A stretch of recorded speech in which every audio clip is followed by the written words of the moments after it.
finding the most comfortable seat. That could be lying down for you, if that's the most comfortable on your body.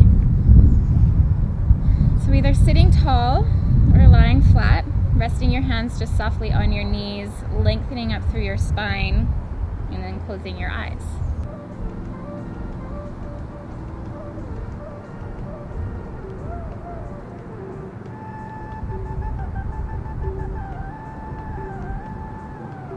And taking 3 more breaths.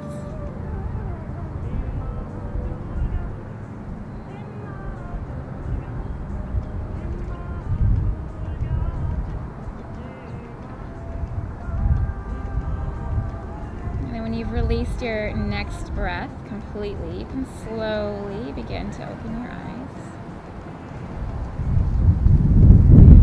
Take both palms in front of you and just lift your hips up. Find yourself in a child's pose. So big toes are going to come together, knees are going to spread wide. Hands to the earth. Press your hips back to your heels and just lower your forehead. So as you inhale, lift up to a tabletop. And then as you exhale, lower to your belly, allow your feet to widen. And then inhale to a baby cobra, lifting chest and head. Exhale to release. Inhale, press to tabletop, big toes find each other again. And exhale, child's pose. Inhale, find tabletop. Exhale, belly to earth, feet find wet. Inhale to low cobra. Exhale, release. Inhale through tabletop, big toes meet. And exhale, child's pose. Inhaling tabletop. Exhaling to belly. Inhaling low cobra. Exhale, release. Inhale through tabletop and exhale, child's pose. Moving through your own breath, we'll go 3 more. Last one.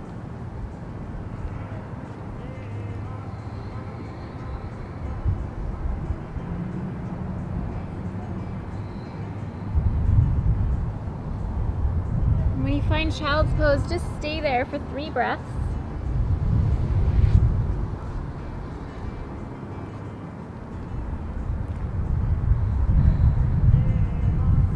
In your child's pose, think about sending breath up into the upper back rib cage, the space on the back side of your heart. Relax your forehead to the mat if you can. Your third eye, a little massage. And then breath into the back rib cage. See if you can create enough breath that there's some movement, that I can see the back of your ribs lifting. Take 1 more breath here. As you inhale, slowly rise up. We're going to find a kneeling position if that's comfortable for you. If it's not, you can find a seat. So option to kneel right flat, or you can choose to give the bottoms of your feet a little bit of a stretch and come up onto the toes and sit up high. Whatever you feel like doing. That one can be intense, so if you start there and feel like you need to come out of it, please do. Clasp your palms together and press them away from you. As we inhale, extend the arms to the sky. And exhale, press your hands towards me, round the spine, tuck the chin. Inhale, extend arms high. Exhale, round the back. Todd's falling asleep. Inhale, hands to the sky. And last time, exhale, round towards me. Inhale, arms up. Release the palms, hands to the earth. If you've chosen to be up in your toes, please come off, give your feet a little slap. And then bring yourself to a standing position, top of your mat. Feet can be either touching or a little bit apart. Take some time to look at your toes, spread out through all 10 toes. Get a really good sense of grounding through your feet. Good. Inhale, arms high. Exhale, float forward. Inhale to lift just halfway. And fold. Exhale, tuck your chin. Bend your knees. Inhale, both arms. Just gonna float a few times. Exhale, bend the knees and fold. Lift halfway, inhale. And exhale, release and fold, tuck your chin. One more, inhale, arms high. And bend the knees, exhale to fold. And then just stay in your fold. Give out any wiggles that you need. Shake the body, bend the knees as much as you need. Perhaps grab opposite elbows, take any sway that feels good. Making sure that the knees are as bent as you need. If you've got nice tight hamstrings, keep them bent. Take about 2 more very big full belly breaths.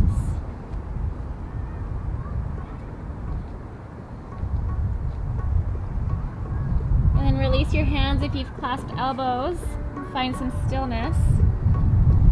Inhale, lift halfway. Exhale, step your left leg back, find a low lunge. Untuck your left toes, and when you're ready, both arms inhale. We're going to stay right here. Pressing down through the top of your left foot and left shin. Gently pull the front of your left thigh forward. Good, relax. Right arm high. Pull your right hip a little bit back. Take one more breath in. Exhale, both hands to the earth. Step back into a high plank. And stay here for one big breath in, and then from your knees or your toes, exhale to your belly. Untuck your toes. And inhale, find baby cobra. Pull your shoulders back, chest through. Exhale, release. Finding tabletop, inhale. Tuck your toes. Exhale, press back into your first downward dog. Spreading wide through your hands, through your fingers. Bend your knees as much as needed. And then move around, wiggle, bend one knee and then the other. Create some space.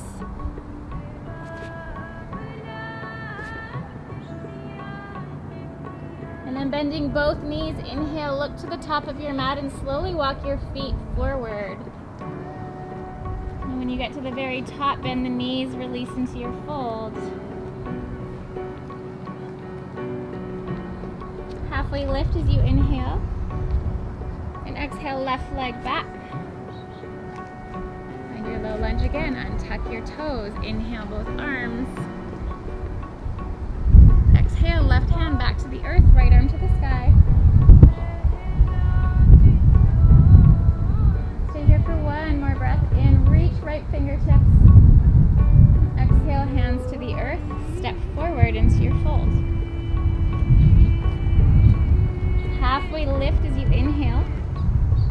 Right leg step back. Exhale, low lunge.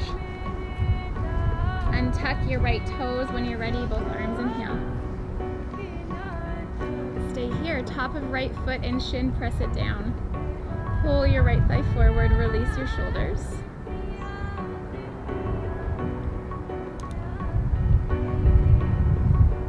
Inhale, both fingertips reach. Exhale, right hand to the earth, left arm high. Gently guide your left hip back. Reach left fingertips, breathe in once. Exhale, hand to the earth, step back, high plank. From knees or toes, slowly exhale, belly to floor.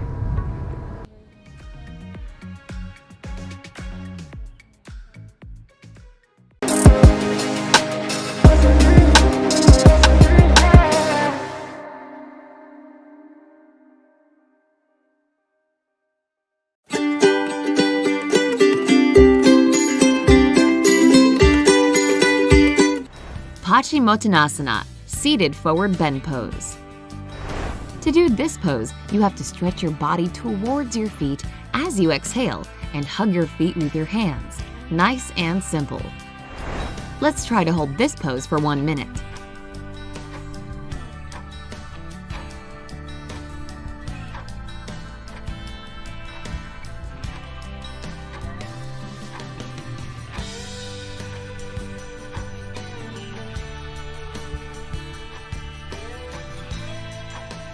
This pose, again, is a miracle for stretching your spine, shoulders, and tummy. It also improves digestion and stimulates important organs. 30 more seconds. You're doing great. Hold it.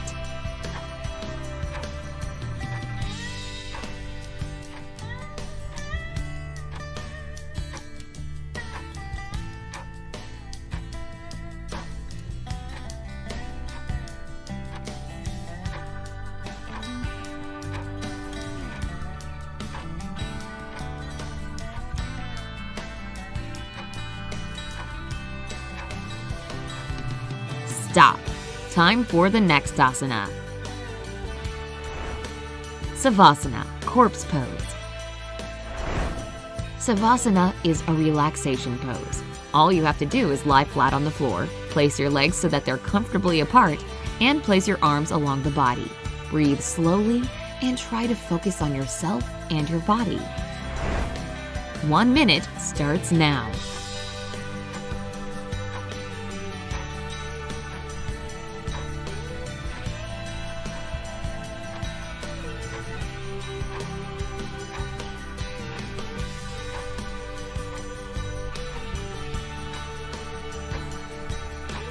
Despite its simple appearance, corpse pose is believed to be the most difficult one. To do it correctly, you need to be able to relax your body fully.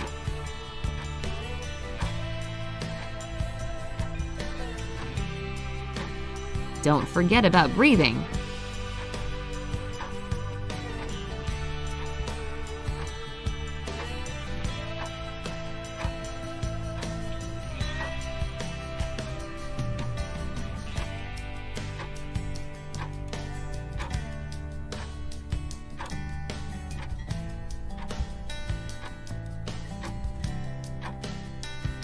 And sadly, that's all.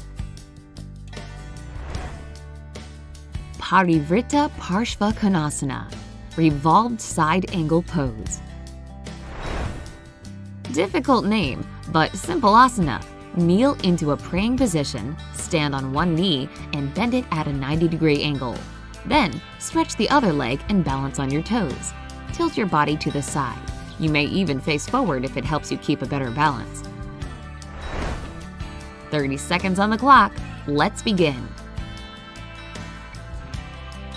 This pose helps strengthen your abdominal core muscles while also stretching your legs, knees, chest, shoulders, and ankles.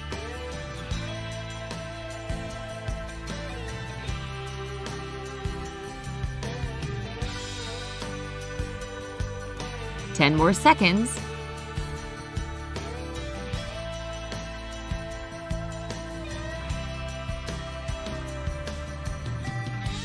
Nice! Kumbhakasana, plank pose. Lie face down and lift your body up onto straightened arms. Balance on your toes while facing forward or down. We're going to do this pose for 30 seconds, but it's better to extend the time in this pose every day for better results. Let's go! This pose is the most beloved by fitness trainers since it helps strengthen not only the arms and legs, but the abdominal muscles as well.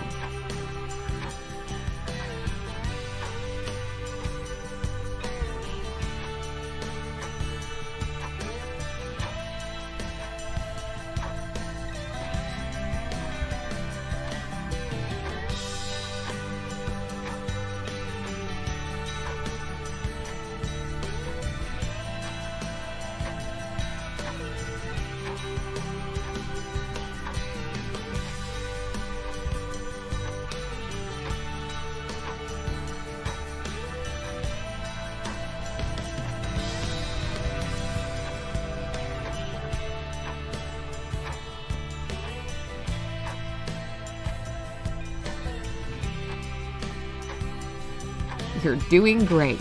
Hold it. Time's up. Paripurna Navasana, boat pose. The initial position for boat pose is laying on your back with your legs straight. Slowly lift your legs and your body and stretch your arms by forming sides of the boat. Let's try to hold this pose for 1 minute. Start the timer.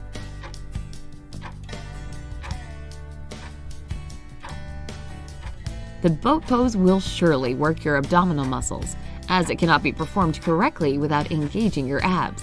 It also has a positive effect on your digestion and helps you relieve stress.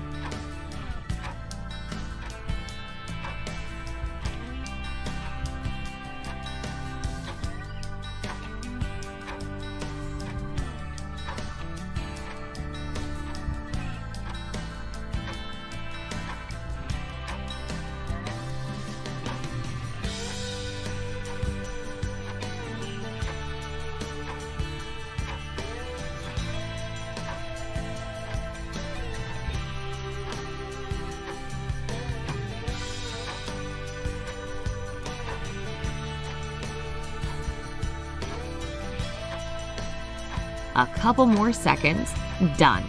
Props to you! If you don't break and hold this pose for the entire time, good job! Eka Pada Adho Mukha Savasana, one-legged downward-facing dog pose. Firstly, get into the downward-facing dog pose. It's an upside-down V shape that we did a couple of minutes ago. From this position, straighten one leg and lift it up. Then, lower the straightened leg under your abs. In 1 minute, repeat this move 10 times for each leg. Let's begin. The downward-facing dog pose will help you learn how to balance your body. It can also strengthen your abs. The one-legged version we're doing now stretches your arms as well.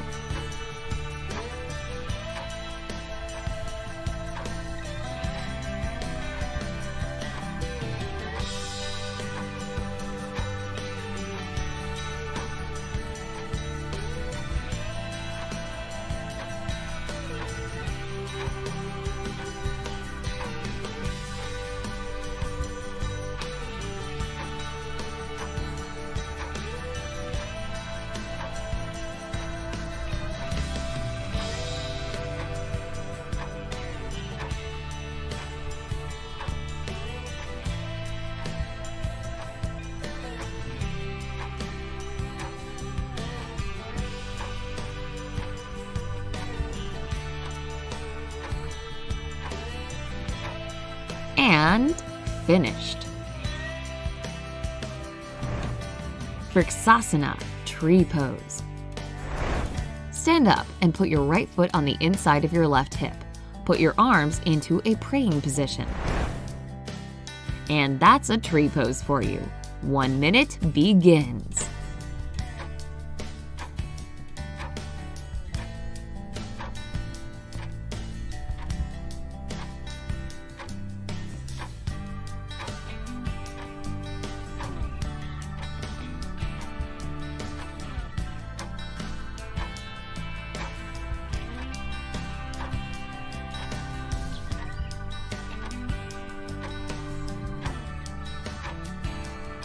The tree pose is another balancing pose that strengthens your abdominal muscles. It is also good for meditation. Just do this pose, focus on yourself, and smile. And you'll see how good it is for clearing your mind.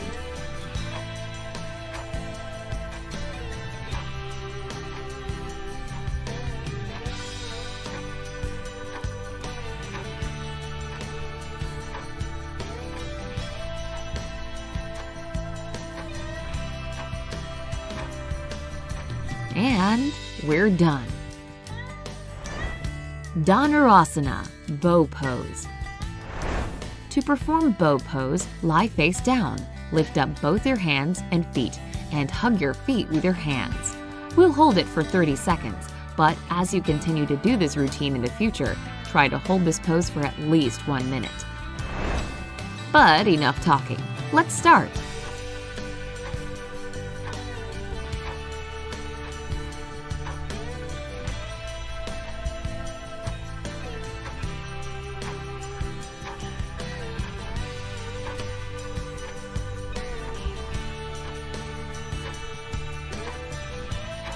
The bow pose may look easy to do, but it is the abs that do all the work, which is exactly what you need to strengthen them. A true must-have for the perfectly flat belly. And that's it for the bow pose. Vittalasana, cow pose. Kneel down on the mat, straighten your arms, place your upper body weight on them, and finally, push your spine down. Stay in this position for 30 seconds. Are you ready? Time to do it! The cow pose is so powerful that daily training can easily make your abs as hard as steel. Sounds cool, right? And we're on our way to it!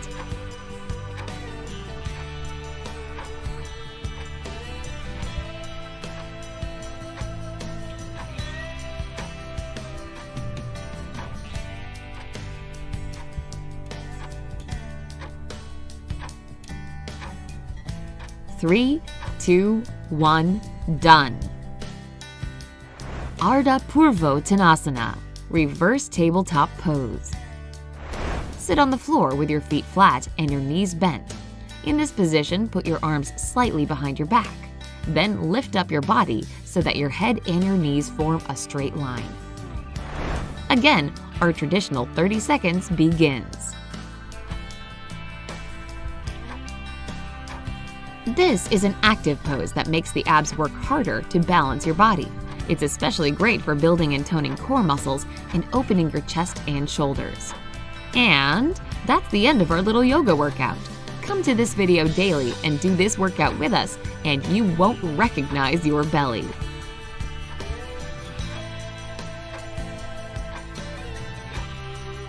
Three, two, one, done.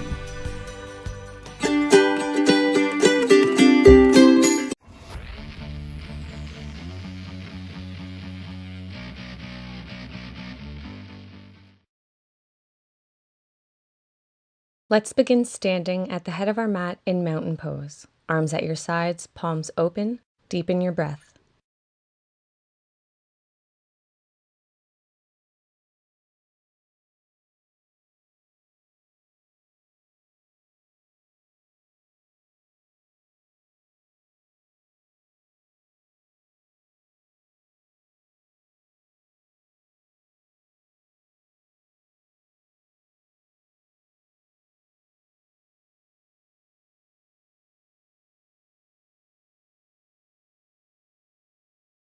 On your next inhale, arms up.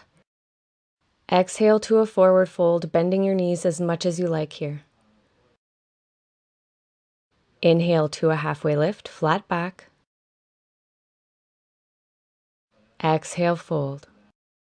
Planting the palms, step the right foot back and make your way up to a crescent lunge.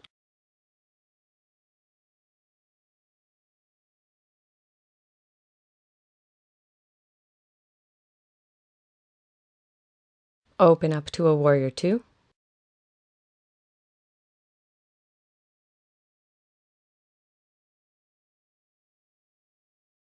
Exhale to extended side angle.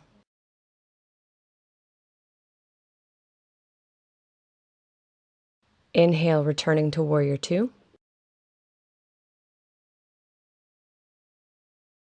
On an inhale to reverse warrior.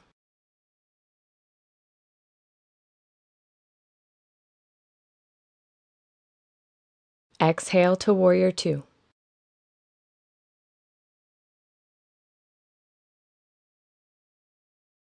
Rotating to a warrior one.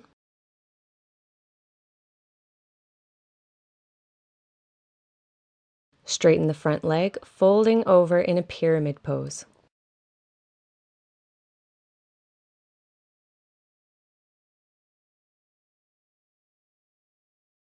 To plank.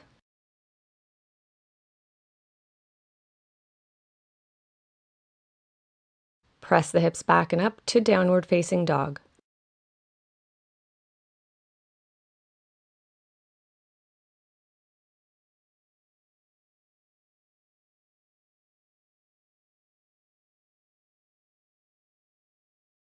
Step to the front of your mat in a forward fold.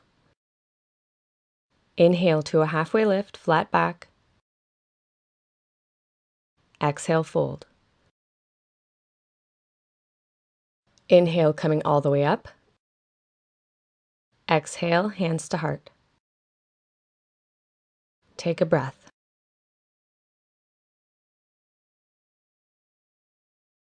Inhale, arms up. Exhale, forward fold. Inhale, halfway lift. Exhale, fold. Plant the palms, step the left foot back, and make your way up to a crescent lunge.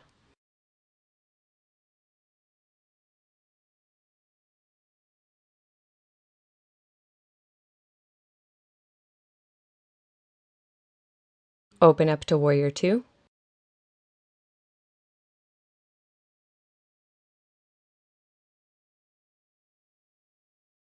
Exhale to extended side angle.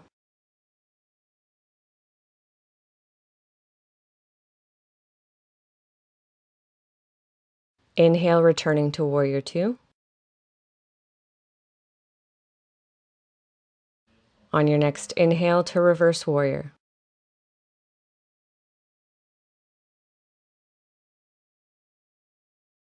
Exhale to Warrior Two.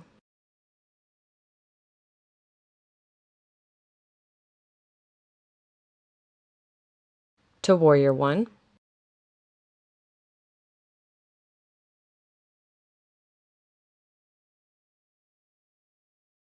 Straighten the front leg, folding over in pyramid pose.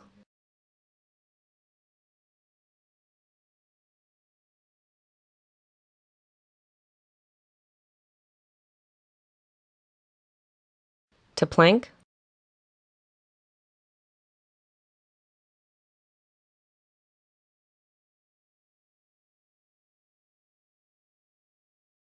To downward facing dog.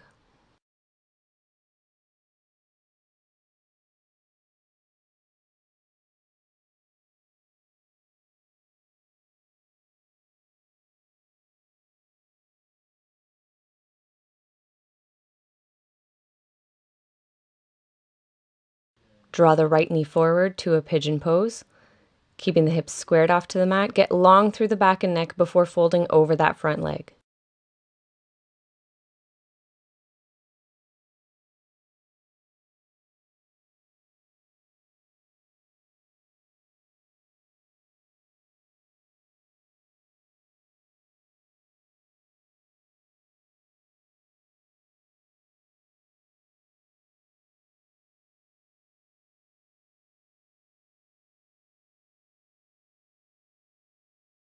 Coming out of pigeon, pressing back to downward facing dog.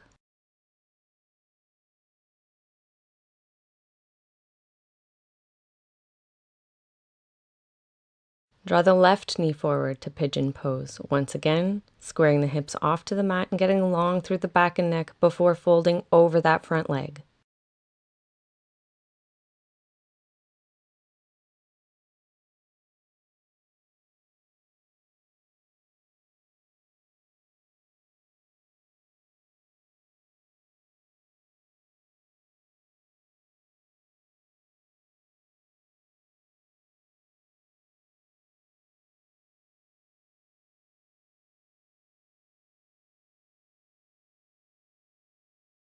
Pressing back to table pose from pigeon, come forward onto your belly in a Sphinx pose. Forearms down, parallel to each other. Get long through the back and neck, drawing the shoulders down and back and away from the ears.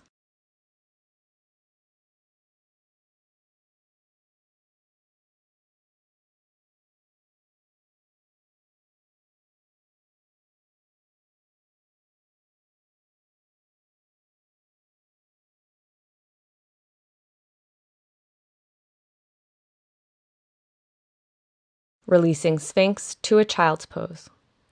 Hips over heels, release any tension through the lower back.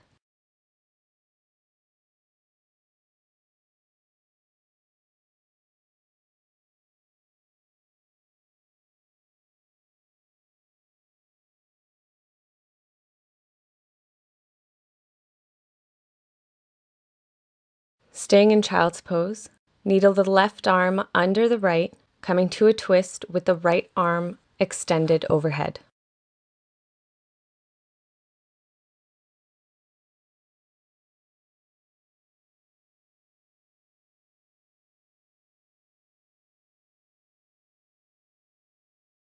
Releasing back to child's pose, let's repeat that on the opposite side, needling the right arm under the left.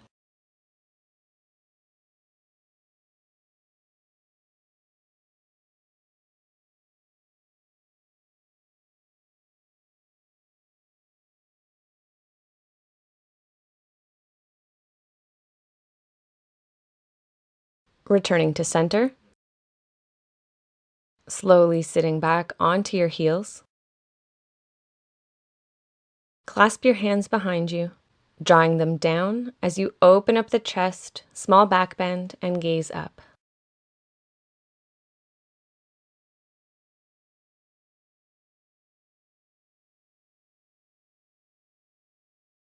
Releasing the back bend, placing your right hand down beside you, side bend to the right, reaching the left arm up and over.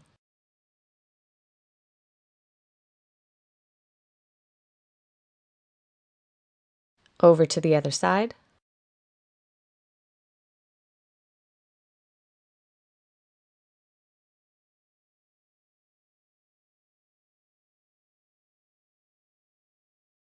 Coming back to center, we return to child's pose.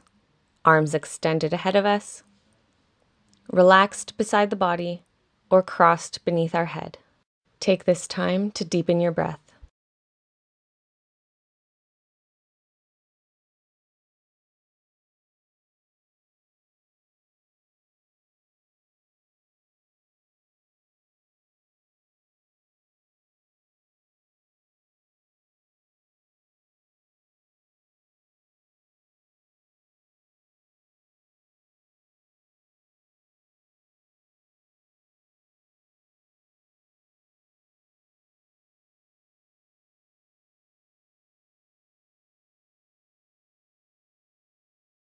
Slowly coming out of child's pose, press through table to downward facing dog, and walk your feet up to meet your hands in a forward fold.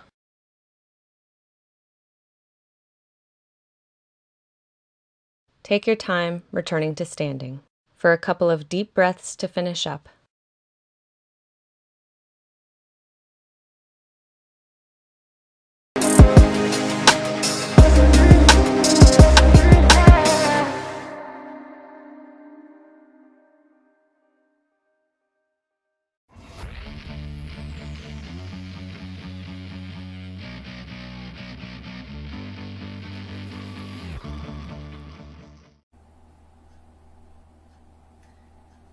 We're going to begin today kneeling at the back of our mat, going through some neck stretches.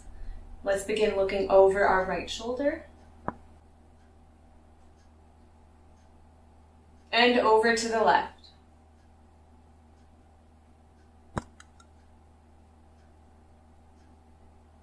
Back to the right.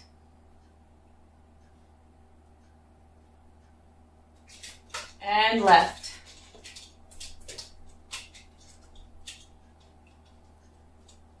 Coming to center, nod the chin down, get long through the back of the neck. And up. Down.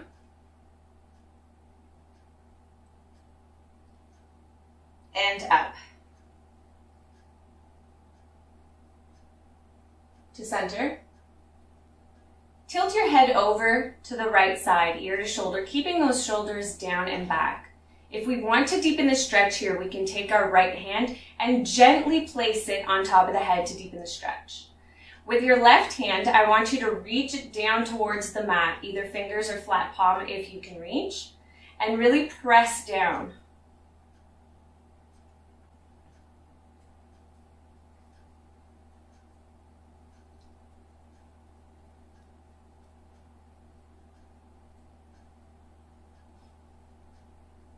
Over to the other side, ear to shoulder on the left. We can gently apply the hand to the head. Right hand presses down into the mat beside you.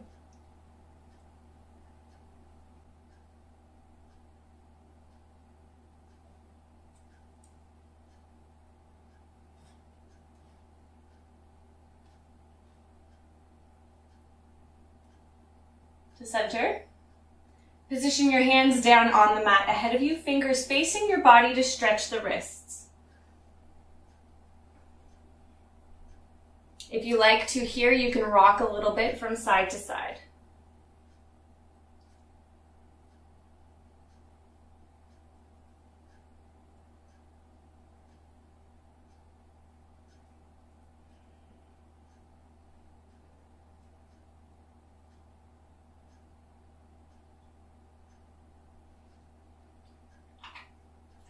Kneeling back, hands on your knees. Let's roll the shoulders back.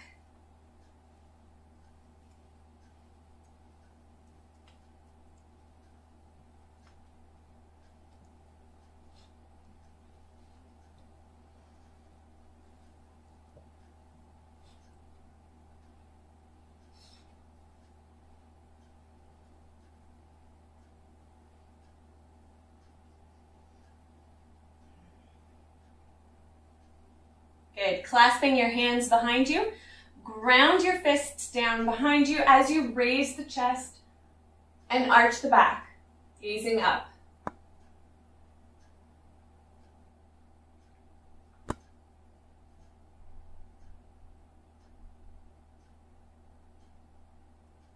Folding over your lap now, keep the hands as they are. We're going to raise those arms up high as we lay our head down, gazing towards our knees.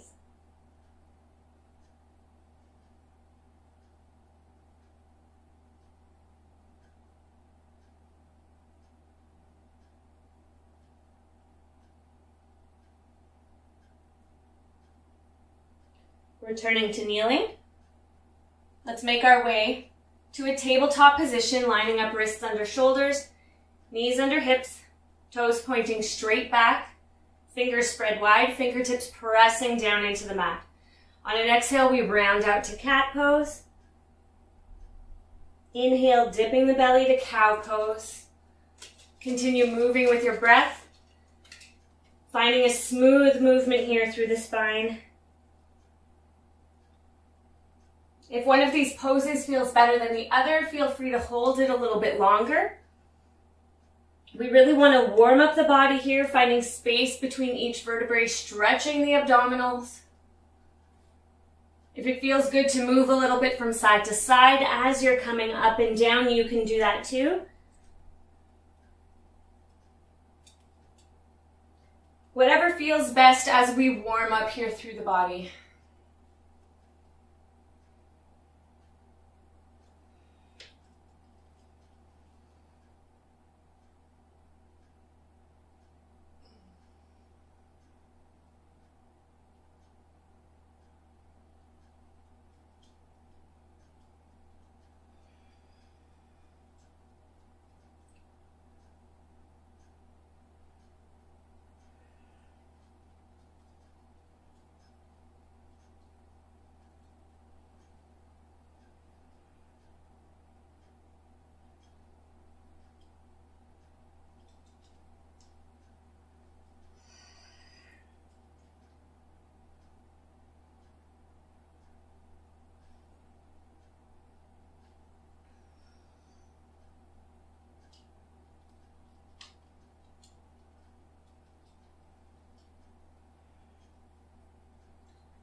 Good. Coming to a flat back, let's engage the core. We're going to go to a tiger pose, starting with our right arm and left leg. So it's an opposite reach. We're going to raise that left leg up and reach back for the foot with the right hand.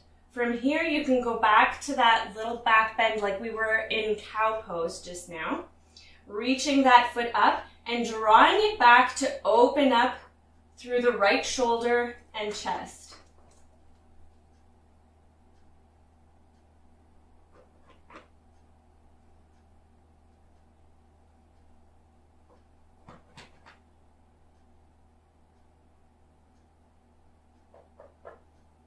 Good. Carefully release, back to table, and over to the other side. So raising that right leg up, we reach back with the left hand. Good. Lift the foot and draw it back. Small back bend here, gazing slightly ahead of you.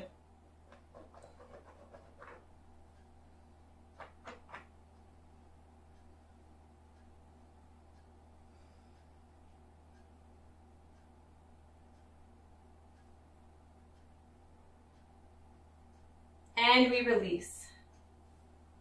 Curling the toes under, straighten out those legs, send that tailbone up high to downward facing dog, pressing through the hands, drawing the chest back towards our knees. We can walk out the heels here if it feels good.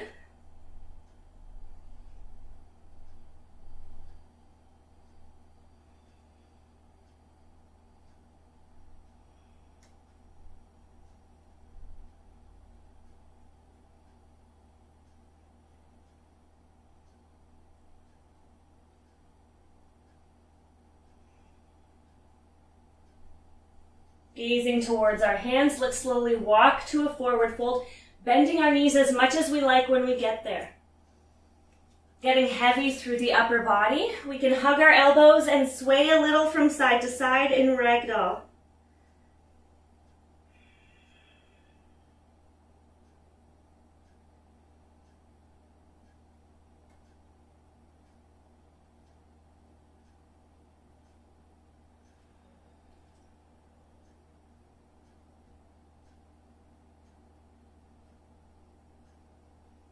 Releasing the hands, inhale to a half lift, flat back. Exhale down. Inhale to upward salute. Exhale, hands to heart. Take a moment here to adjust if you need to. And a moment to deepen our breath.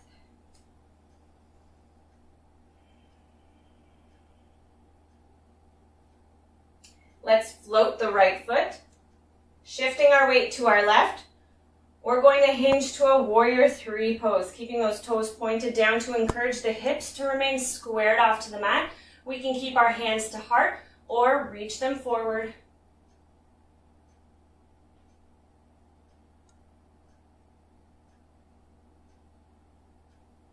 Stepping back to a warrior one, ground that heel. Sink into that front knee, making sure the knee remains stacked over the ankle and does not come beyond it. If it does, we can widen our stance a little bit, sliding that foot forward as needed, encouraging the chest, the shoulders, and the hips to square off to that front short edge of our mat.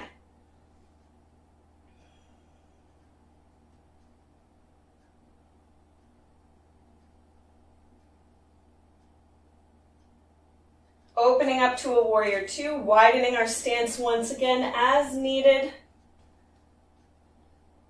Getting strong through the legs here, engaging the core. Chest is lifted, shoulders down and back. Strong gaze over that front hand.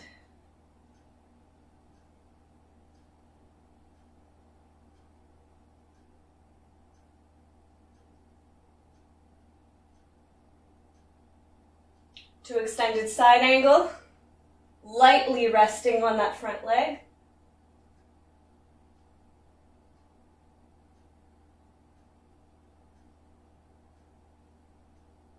Keep the legs engaged. We're coming back to a reverse warrior.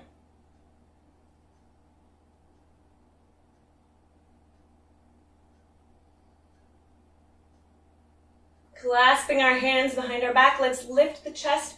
Fold to the inner edge of that front leg in a humble warrior, bowing the head.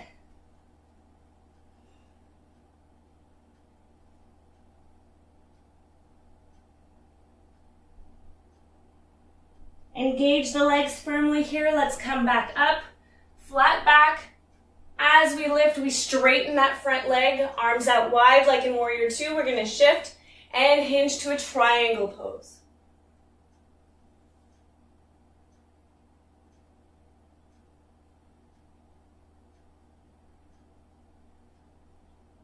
Lowering that upper hand, taking it as close to that front foot as we can. We're going to revolve our triangle, raising through the left hand and gazing up as much as possible.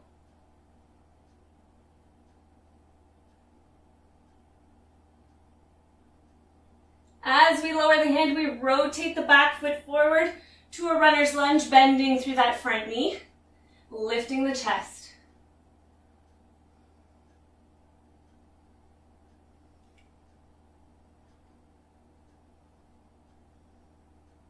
Planting the palms, step that front foot back to plank.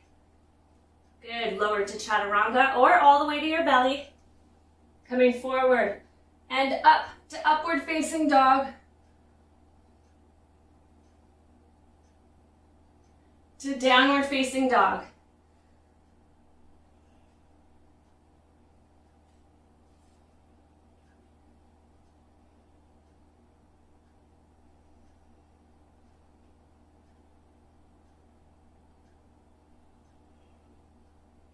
Gazing towards our hands once again, let's walk to a forward fold. Good, inhale, half lift, flat back.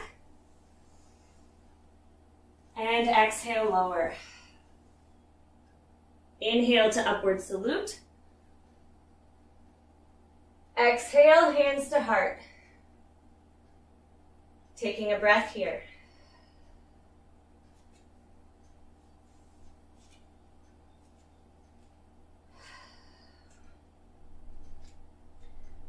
Shifting our weight to our right foot now, let's float the left. We're going to hinge to a warrior three pose.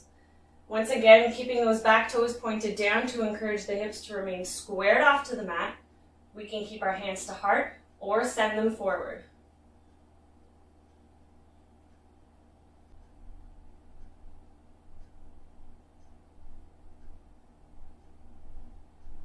Stepping back to a warrior one.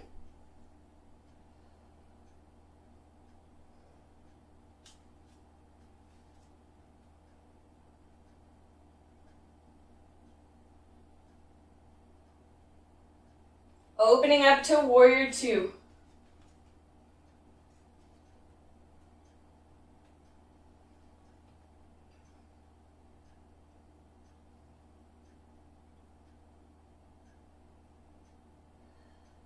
To extended side angle.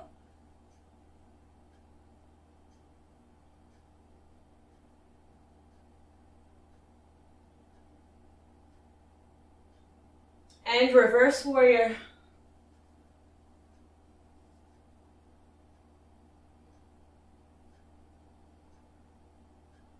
Clasping our hands behind our back to humble warrior, folding to the inner edge of that front leg, bowing the head as we raise the arms.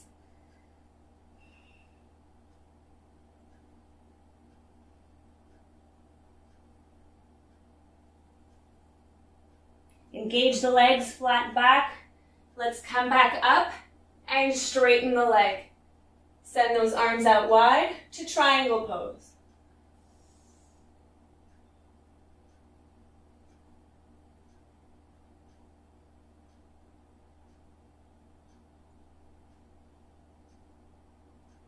Lower the top hand, placing it as close to that front foot as you can, revolving our triangle as we raise the opposite hand, gazing up.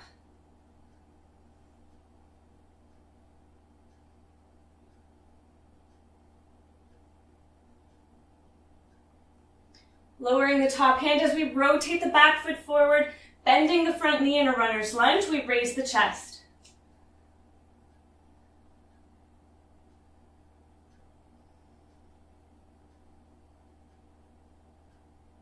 Plant the palms. Let's step that front foot back to plank. Coming through chaturanga, upward facing dog.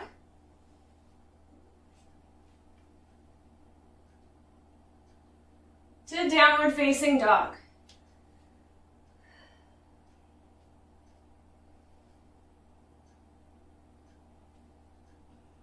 Step your feet as wide as your mat. Let's walk our hands back. And then lower our hips to garland pose. Hands together at your heart.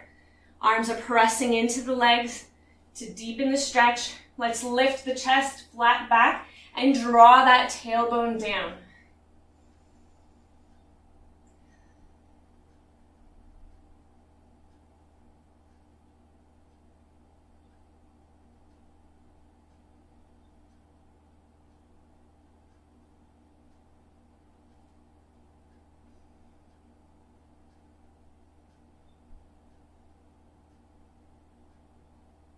Good, making your way to seated, extending our legs ahead of us in staff pose. Inhale, arms up. Exhale to a forward fold.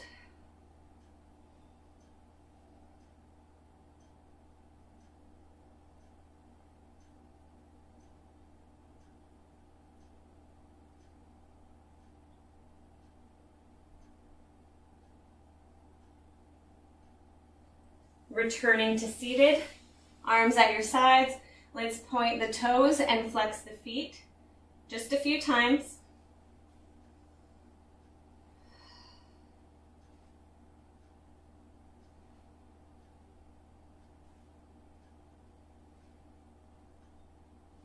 Good, then making your way to a cross-legged position in easy pose. Palms open on your knees or folded in your lap.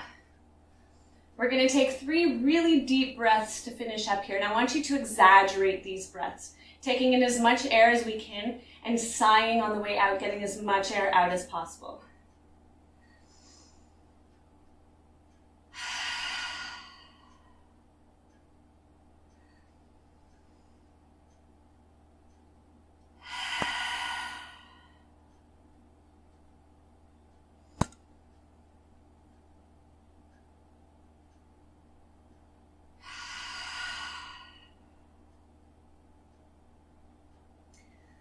I hope you enjoyed today's practice. Make sure to subscribe if you haven't yet and give this video a like.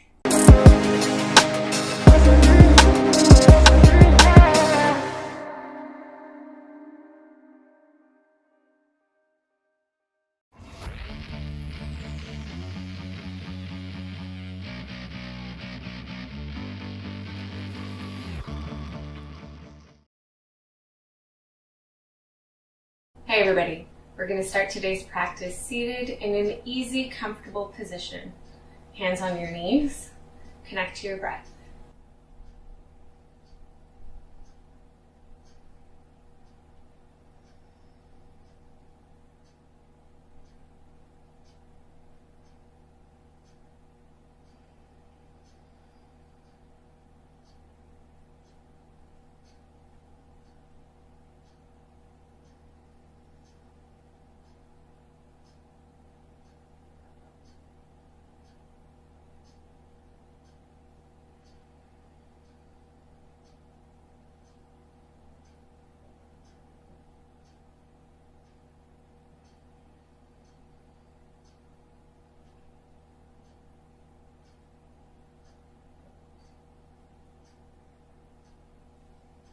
Good. Going into some neck stretches, looking over to the right, then left. Again to the right, and left.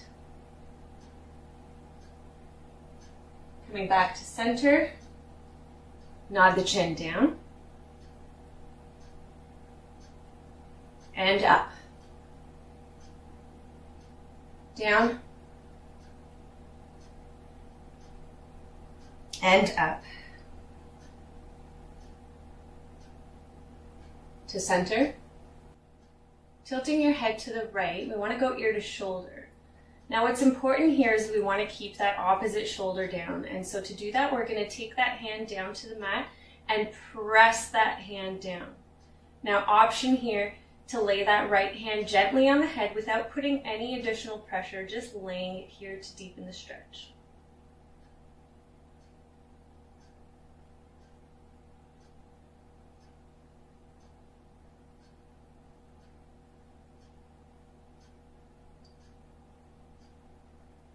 Good, over to the other side.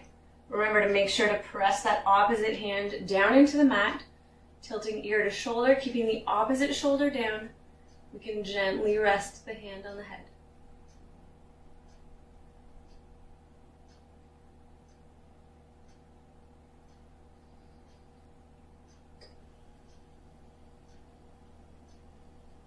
Good, and release. Return your hands to your knees and roll the shoulders back.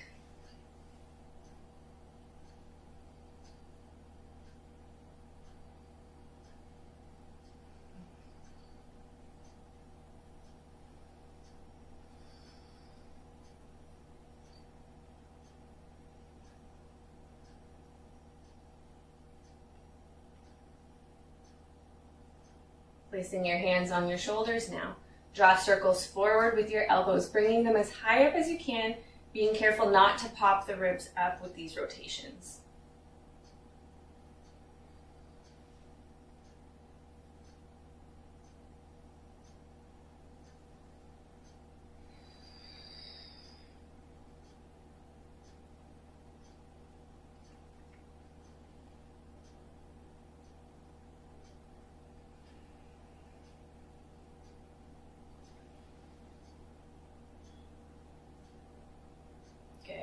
Bring it down.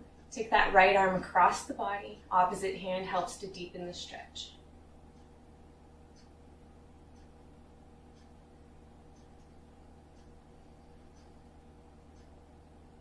Other side.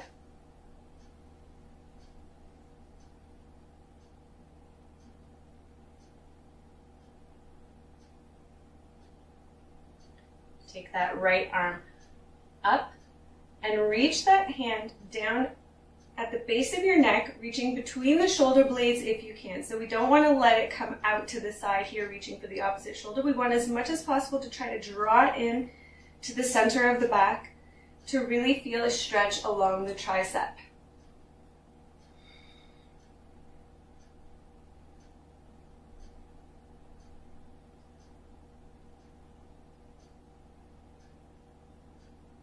And other side.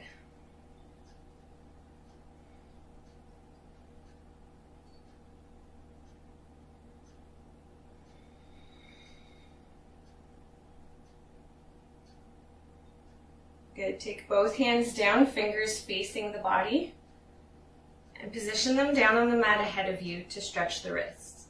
If this is really, really easy for you and your palms are down flat, you can walk the hands out a little bit further away from you without lifting through this seat, just to deepen the stretch.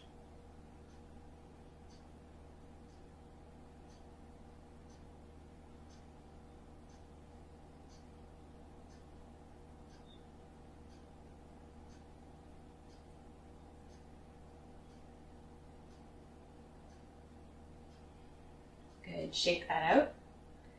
Let's take our legs and switch them positions here just to even out the hips. Good, bringing the opposite leg forward. We're going to be going over to the right, so you can place your hand down or full forearm if your mobility allows, and we're not lifting through that opposite sit bone. We're reaching up and over. Try to keep that chest open here as you gaze up.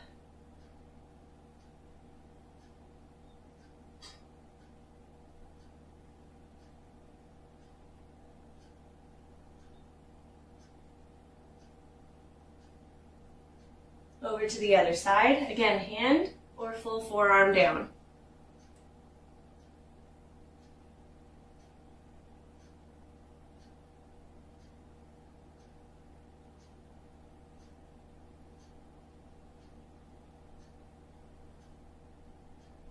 Coming back up to seated, we're going to be twisting to the right, so left hand to the right knee. We take our right hand behind the body, keeping it close to our sit bones to help us sit up taller as we press through the hands. So we want to get up tall, twist, and gaze over that back shoulder.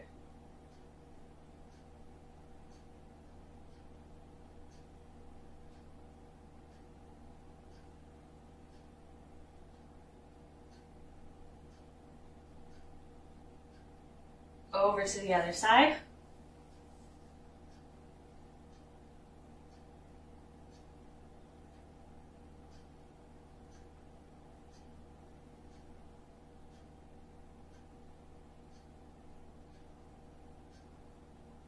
And coming back to center. Let's make our way to a tabletop position now. Making sure to line up our wrists beneath our shoulders. Hands are shoulder width apart. Knees hip distance apart.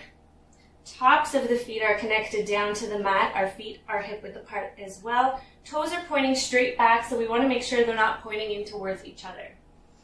Good, so remember here in this position, putting a little bit of pressure into the tops of the feet removes pressure from the knees, if you're sensitive there. And our hands should be spread wide, fingertips pressing down into the mat, connecting to the base of the palm as well to relieve pressure from the wrists. Good, once we're in this position, we're going to start moving through cat-cow. So as we exhale, we're rounding out the back in cat pose. On an inhale, we dip the belly in cow pose, gazing up. And now think of the motion starting from the tailbone. We want to roll through the spine. Exhale, one vertebrae at a time. We round out, bowing the head. And then reversing that to cow pose on an inhale. Nice smooth motion. Good. You can move a little bit faster here if you prefer. You're flowing with your own breath.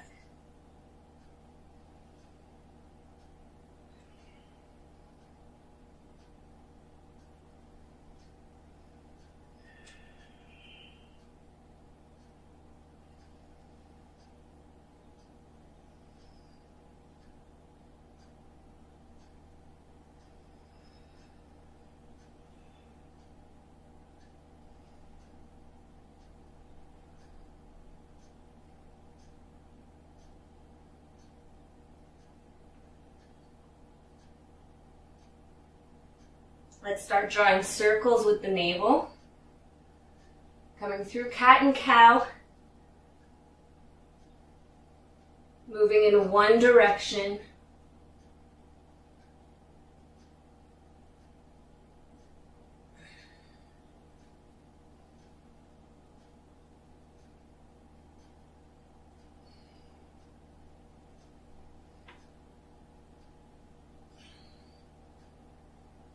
And moving the opposite way.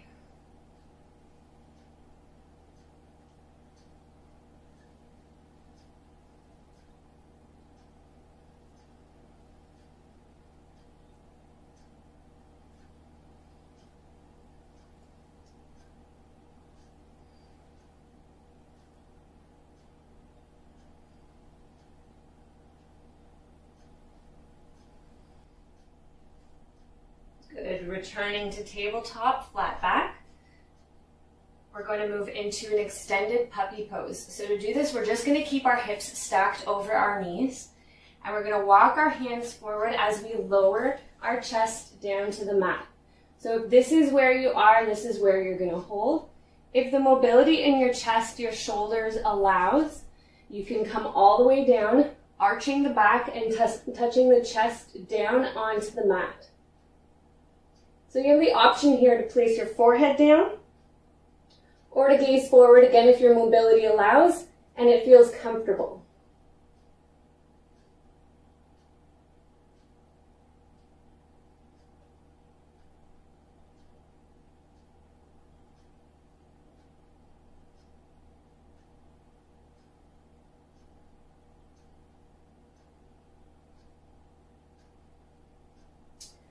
Pressing back to tabletop, we're going to get strong through the hands, curl the toes under, and raise the sit bones to a downward facing dog.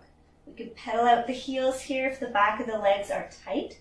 We want to reach that tailbone up high. So if by grounding your heels down, it forces you to draw the tailbone down, we don't want to do that. We want to lift that tailbone up high. So if your heels don't quite touch down yet, that's okay. Now through the front of the body, we want to make sure we're pressing the front of the mat away from us, getting a really, really good stretch all along the upper body as well, opening up as we press our heart back towards our knees.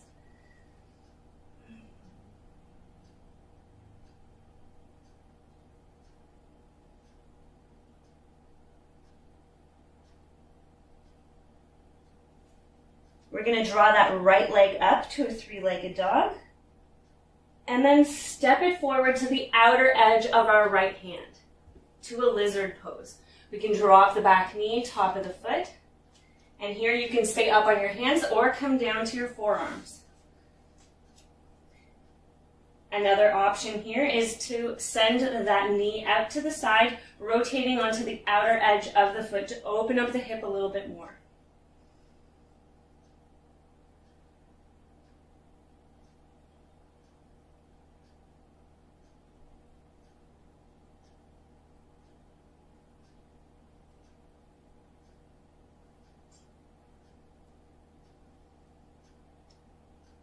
If you're on your forearms, come up to your hands. Place the right hand to the outer edge of the foot and send those hips back, keeping them stacked above the knee. You can keep your toes down or turn them up, whatever's more comfortable for you, as we just lean the body forward over that front leg, just to stretch the back of the leg. Folding over as much as you comfortably can.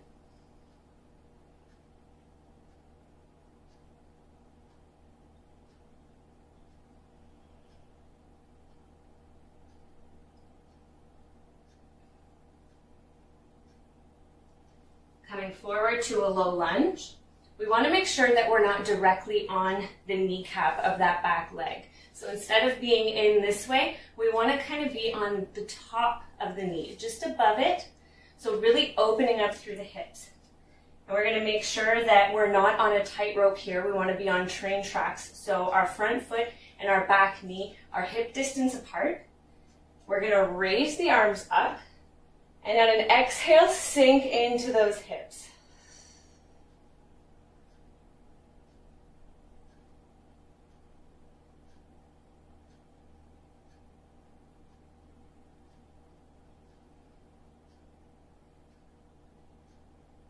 Good, lowering the hands. Curl the back toes under, raise the knee. Step it back to downward facing dog. And then that right knee, once again, we're going to draw it forward to a pigeon stretch. So the right foot is ahead of the left hip.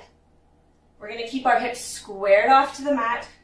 Chest is squared off to the short edge of our mat here. We want to get long through the back, long through the upper body before we fold forward, deepening the stretch through the hips.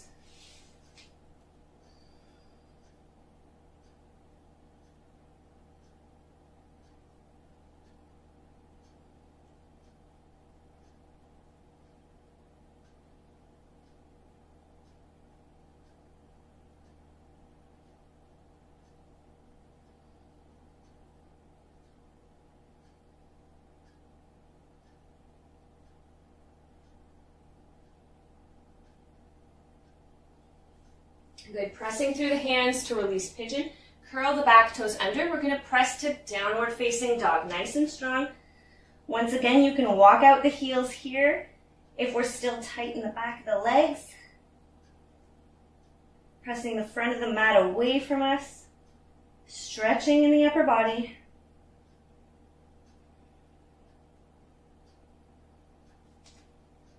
Good, let's go to three-legged dog on the left side, raising that left leg up. We're going to step the foot to the outside edge of the left hand to a lizard pose. Once again, we can stay on our hands or lower down to our forearms as we lower that knee and top of the foot. Good. Again, option to drop that knee out to the side, rotating onto the outer edge of the foot.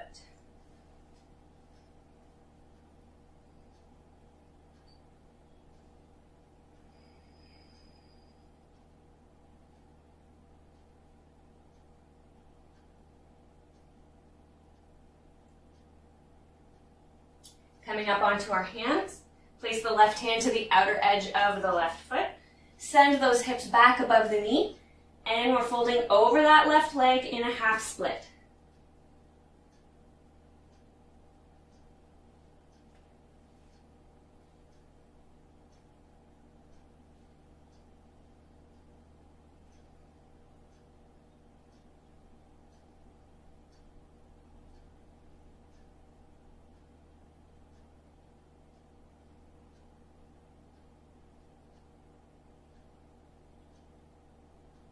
Good, coming forward to a low lunge.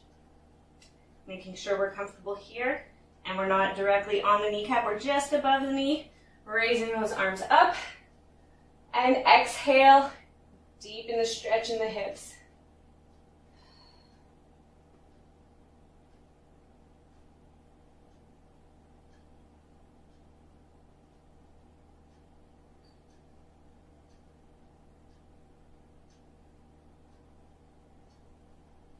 Lower the hands, curl the back toes under, raise the knees, step it back to down dog.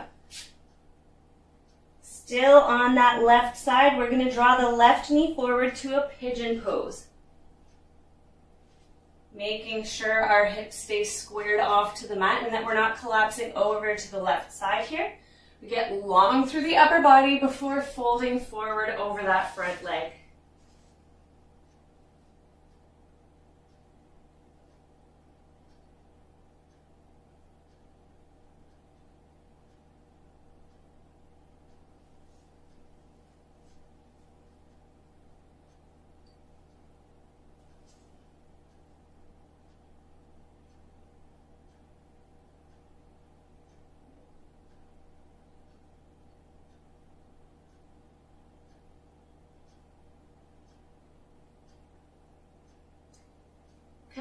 pigeon pose. This time we're gonna just press back to a tabletop position and then come forward onto our bellies. Place your left arm down ahead of you. We're gonna reach for that right foot with our right hand to stretch the quad. If you're really flexible here, you can grip the opposite edge of the foot and try to reach your foot towards your hip.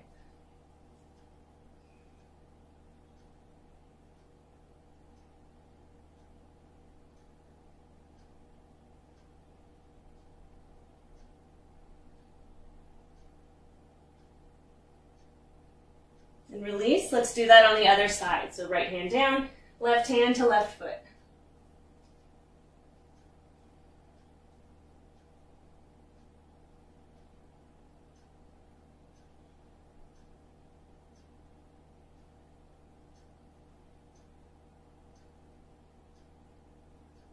And release. Let's prop up onto our forearms, lining up our elbows beneath our shoulders, palms flat, parallel to each other through the arms. Good, we get long through the chest, lifting here in Sphinx pose. Long through the back of the neck, we're not collapsing in the shoulders. We want to draw those shoulders down and back as we deepen our breath.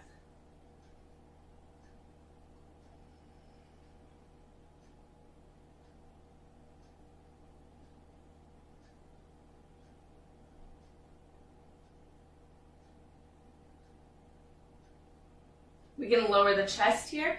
We can draw our hands back slightly to press up to a cobra pose.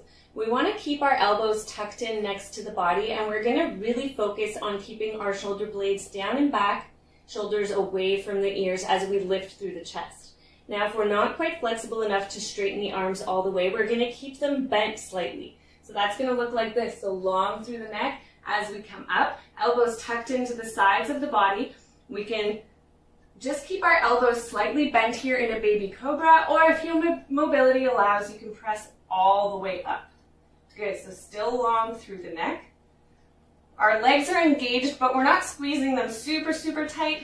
Toes are pointing straight back and not in towards each other.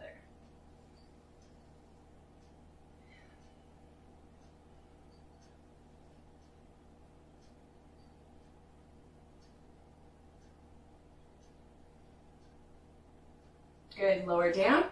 And let's press back to child's pose, hips over heels. Relax any tension in the lower back here. You can keep your arms extended ahead of you or take them to the sides of the body, resting on the side of the head or forehead down.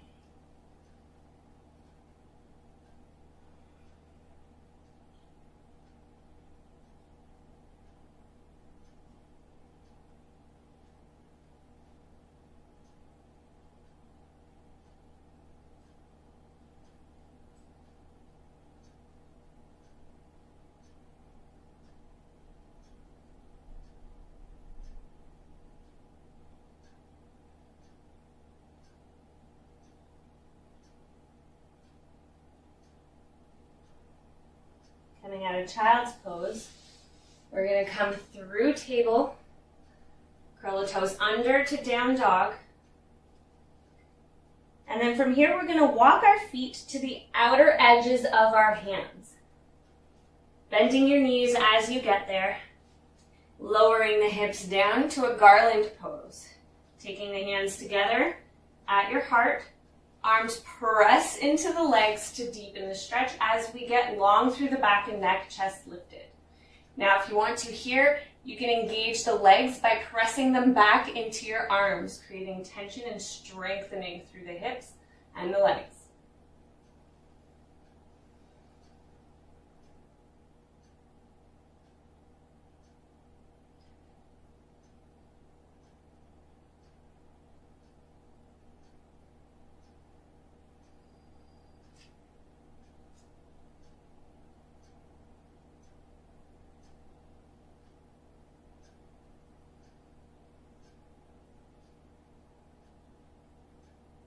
Let's carefully lower down to seated. We're going to bring the soles of our feet together now in a bound angle position.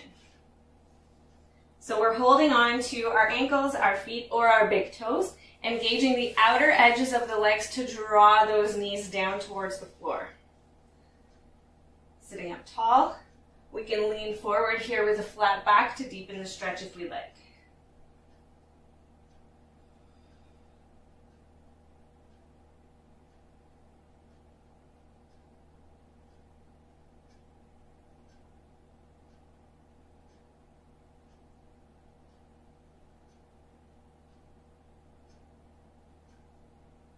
Good, releasing bound angle. Let's send our legs out ahead of us in a staff pose. That just means legs out together. Good, sitting up tall here. Sometimes this in itself is difficult. So reaching our hands down at our sides. Let's just take a moment in this position. Toes are pointing straight up, light engagement through the legs.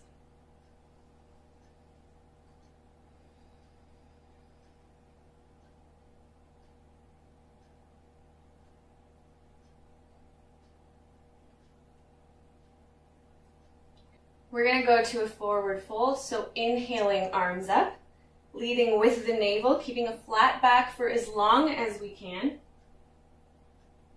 before finally allowing the shoulders and the head to rest down once we've reached the full fold that we're capable of doing. So you can hold on to your legs, your ankles, or your feet, or keep your hands down on the mat beside you.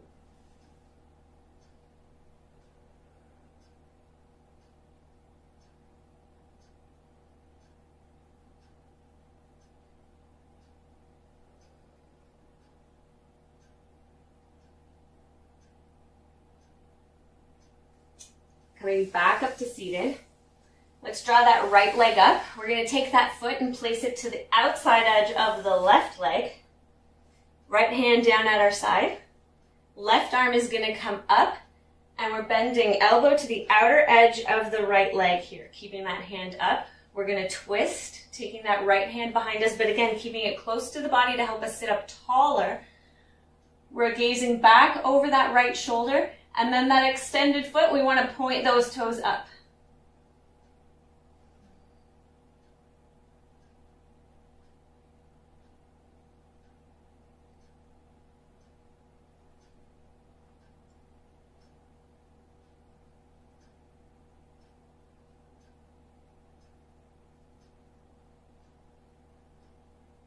Good, let's release.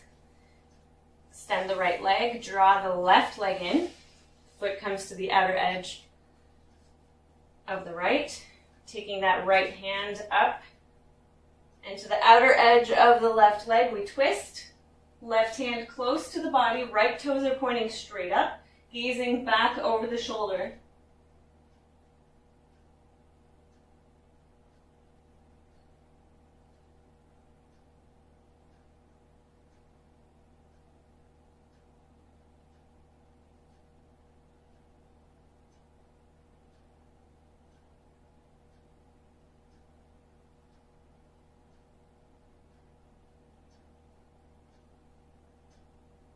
Good, coming back to center. Let's release. We're going to draw both feet up, bending the knees. Good. Just leaning back enough to get that right leg crossed over the left. Try to open up the hip here and press that right knee. If you can do it without your hands, just draw the right knee in line with the foot here as much as possible. Take your hands and press your body forward. You can even draw that left foot in a little bit more if you can, to a figure 4 stretch.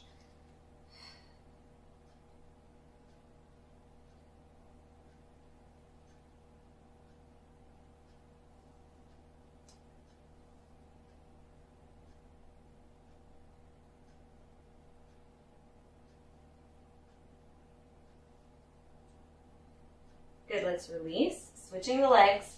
Bring that right foot down, cross left over right. Again, opening up through that left hip, drawing the knee in line with the foot if we can, pressing through the hands, bringing the body forward to deepen the stretch.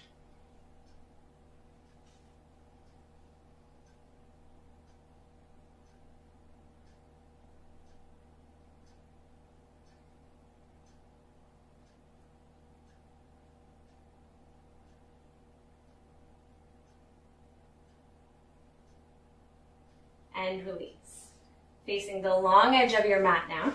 Let's bring those legs to a wide angle position. Adjusting your sit bones to be comfortable. Good, so sitting up tall, hands down ahead of you. Let's just point through the toes and flex the feet. Just a few times.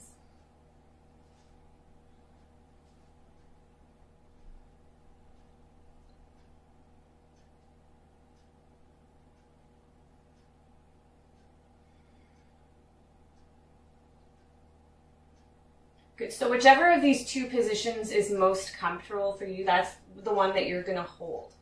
Hands down ahead of you, we're gonna keep a flat back as we walk the hands forward as much as we comfortably can. If you feel like you can come down onto your forearms here, let's do that. Another option is to reach for your big toes and draw your chest down.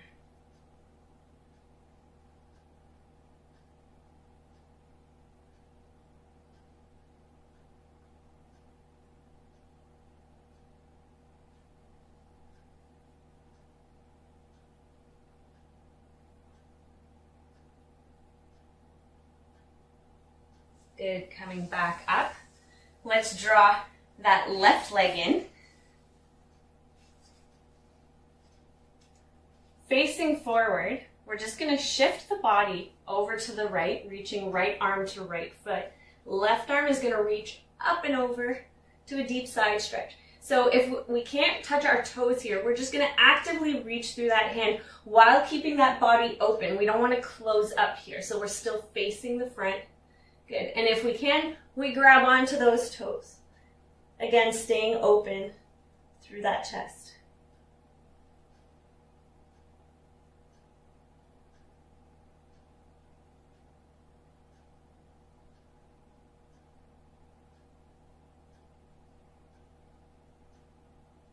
Good, coming back up to seated. Let's square the shoulders off to that foot and fold over the leg.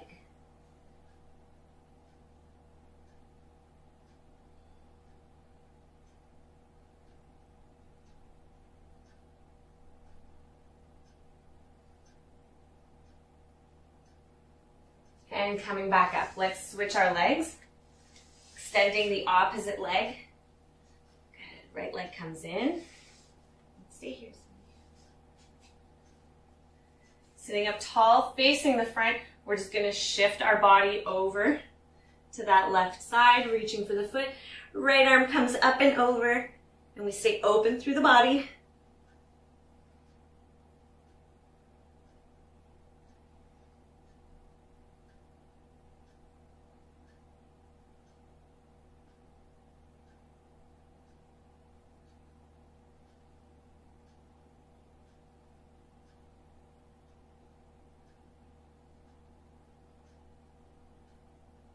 Coming back up, square the shoulders off to the foot and fold forward over that leg.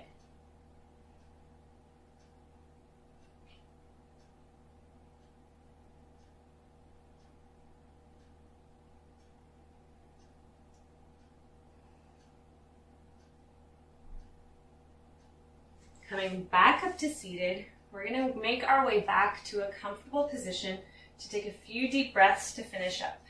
Now, if your mobility allows here, you can go into a lotus pose. And so to do that, it's going to depend on which hip is more open. So play around with it and find what's most comfortable for you.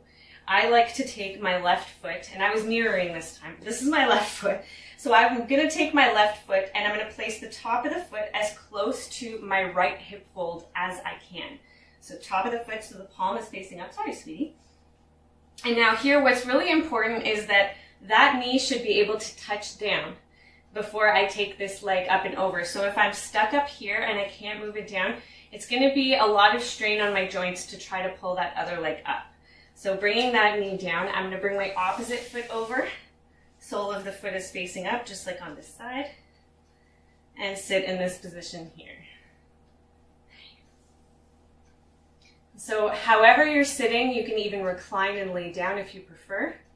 Position your hands somewhere comfortable on your knees, in your lap, on your belly. And just focus on taking some deep breaths here before we return to standing.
And welcome. I'm Stephanie Marco. Welcome to WGC.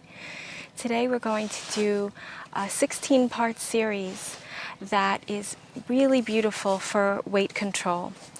And the way Yogi Bhajan set up this series was that you can mix and match and you can implement parts of this series into your regular yoga practice as an added bonus, or you can continue with part of the series in a sequence, or just do 1 or 2 per day and work your way up. The whole process is really about targeting this inner layer of fat tissue that we all have in our bodies. And a relatively thin person can really benefit from this practice as well, just because of the great circulatory effects that these asanas and kriyas have. When we begin any Kundalini yoga set, we always start with Ong Namo Gurudev Namo, which means I humbly bow to my inner teacher for my answers. My guru brings darkness to light. So we believe that we're all our own teachers in Kundalini yoga. So please rub your palms together, bring them to your heart center, pressing the thumbs into the sternum, rolling the shoulders up and back and straightening the spine. Chest is wide, eyes are at the third eye point, tongue is to the roof of the mouth, and just really holding your energy as we inhale, filling the belly with air, and exhale through the nose. And inhale to tune in.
Inhale. And exhale, relax the palms to the knees, upward or downward.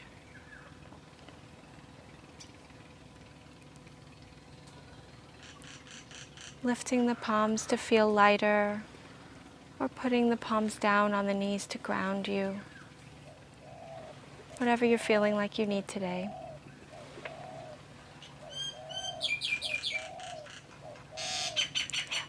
And we're going to come lying down on our backs. And we're going to do an exercise called the diagonal stretch. And it can be done in bed. It can be done if you're feeling a little ill. It's a very gentle exercise. Really tuning into the cosmic energy and the calmness, the peacefulness and the gracefulness of our existence with this exercise. So we're going to keep the legs straight. And it's almost going to be like you're in a slow motion movie.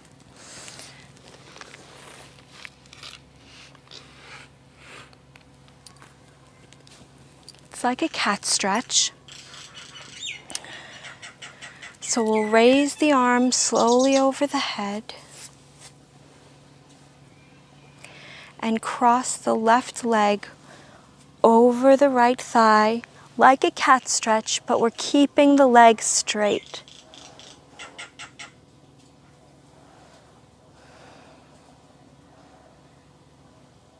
And you're just going to allow yourself to slowly curl to one side.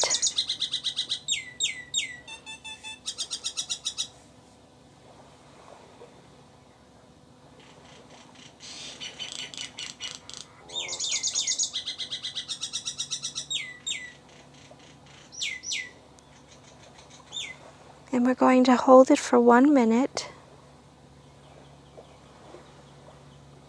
Just breathing very gently, slowly.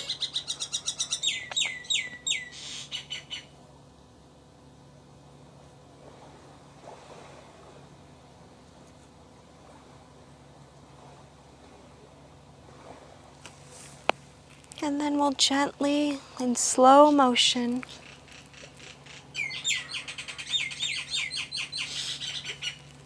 the birds really like this. We'll move slowly to the other side, raising the left hand above the head, crossing the left leg, straight knee over the right hip,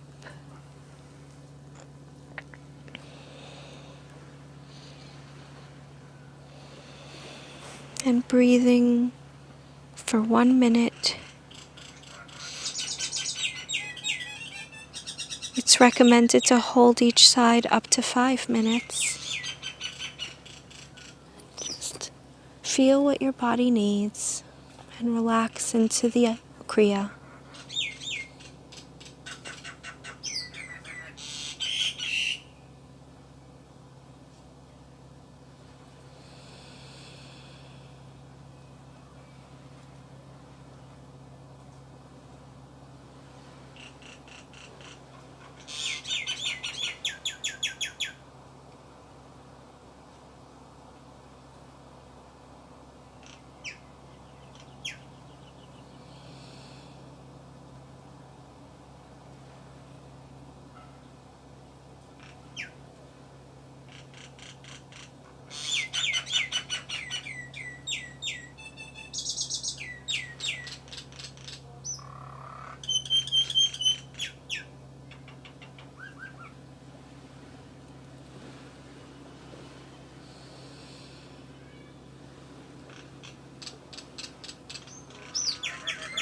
And moving slowly again, very gently, uncurling yourself over to the side.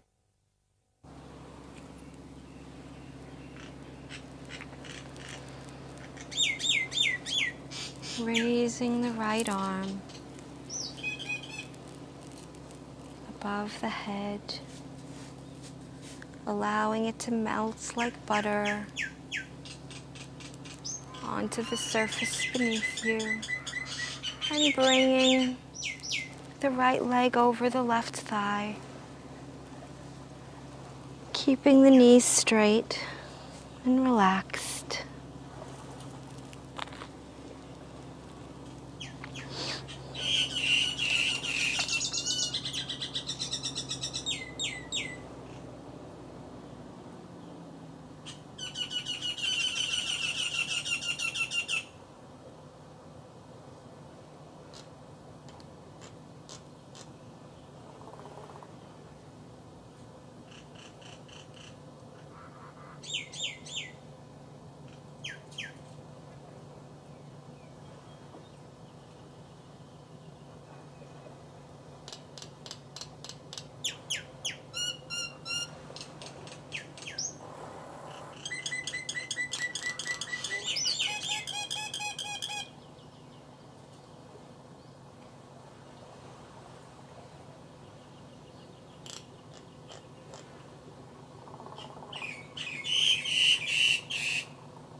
and uncurling and moving in slow motion.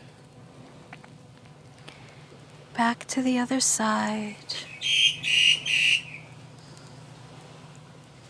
Lifting our arm. The left arm comes up and relaxes above the head. And the left leg moves across the right thigh, keeping both legs straight.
And slowly coming down.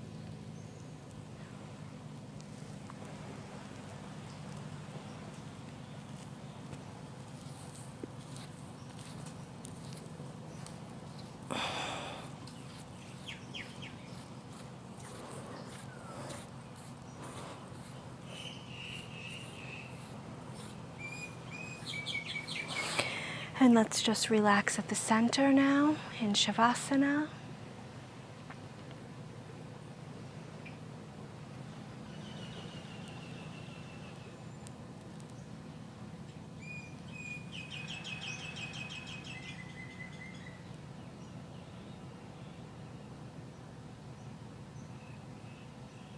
Feeling any shifts in the tempo of your breath, the deepening of your breath.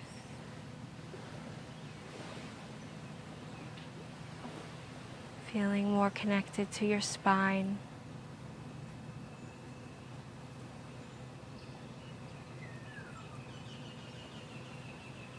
Allowing your body to wake up or inviting your body to wind down.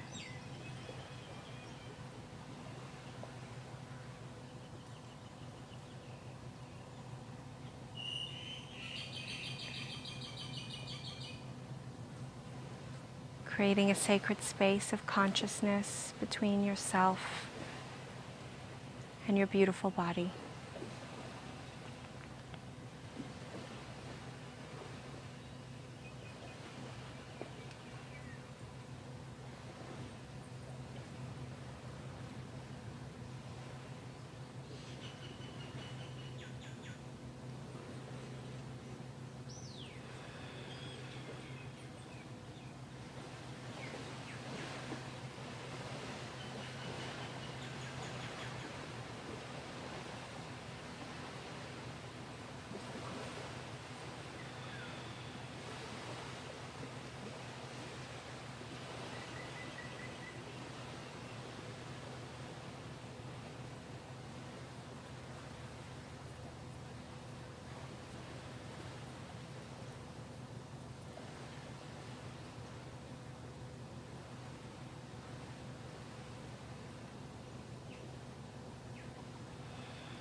You can choose to continue laying in Shavasana now, or repeating those exercises that we just did, the lovely stretch, as many times as you'd like to get your day started or to wind down from the day.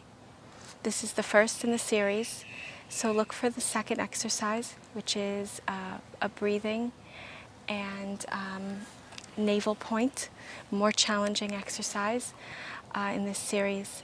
And again, with any weight loss program, eating and diet are really an important factor in all of this, so do incorporate that into your practice as well. And if you'd like more tips from me, I can be reached at www.tantralife.com or at Steph Marco on Instagram. Thank you for joining us on WGC. We'll see you soon.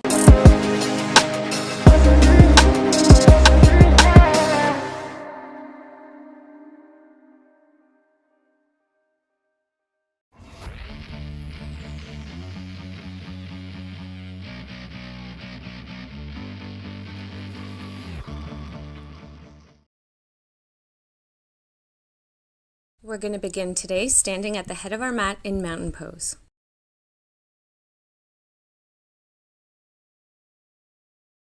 Inhale, arms up. Exhale to a forward fold. Inhale, half lift. Exhale, fold. Inhale to chair pose.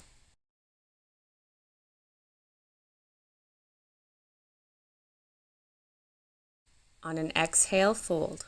Plant the palms, step the right foot back, coming up to a crescent lunge, arms up.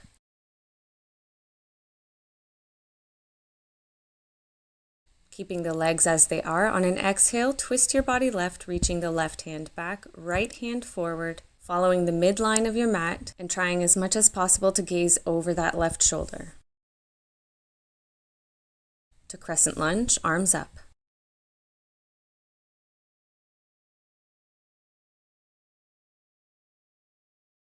Lowering the hands to a runner's lunge.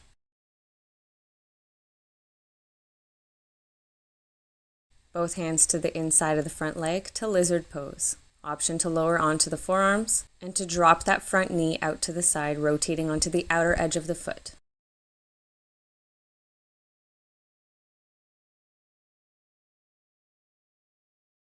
Pressing back to the hands. Lower the back knee, top of the foot, raising the arms in a low lunge.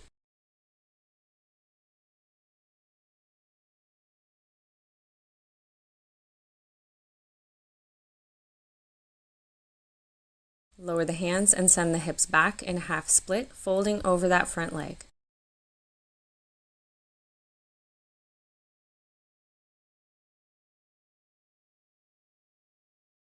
Moving to a pigeon pose with your left leg forward.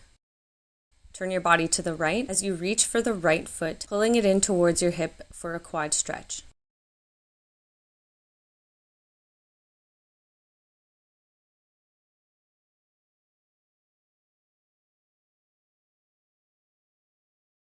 Release the right leg out long. Get long through the back and neck before folding over that front leg.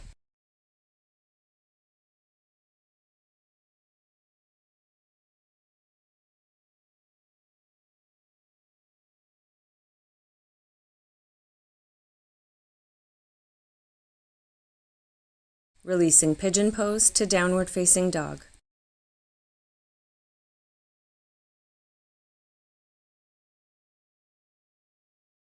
Gaze forward, step the right foot through, raising the arms to crescent lunge.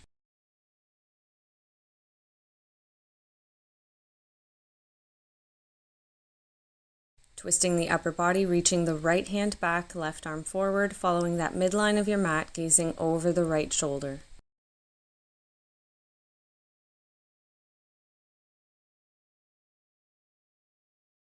Arms up in crescent lunge.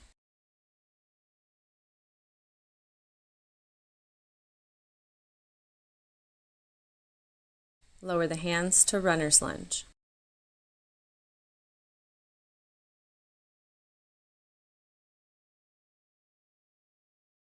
To lizard pose, option to lower onto the forearms and drop that front knee.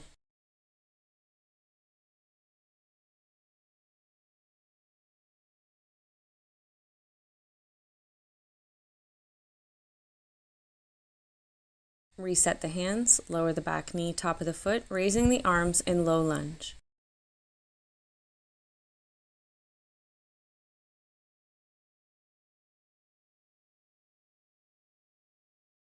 Hands down, send the hips back to a half split, folding over that front leg.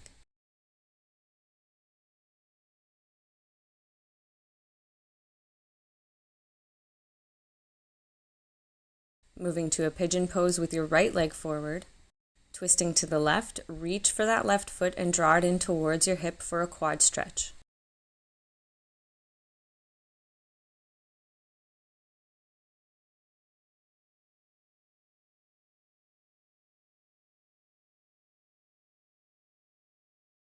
Release the left leg, get long through the back and neck before folding over that front leg.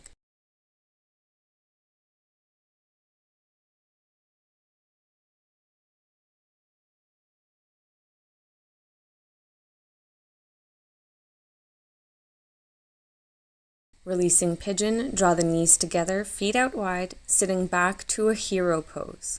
Hands on your knees, get long through the back and neck.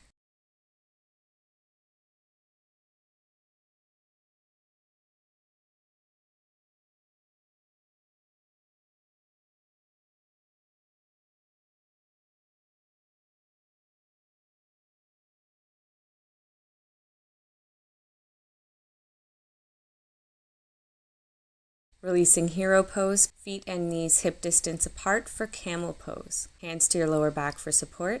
Carefully bending back, pressing the hips forward, keeping them stacked above the knees as we reach our hands to our heels, opening up through the front body.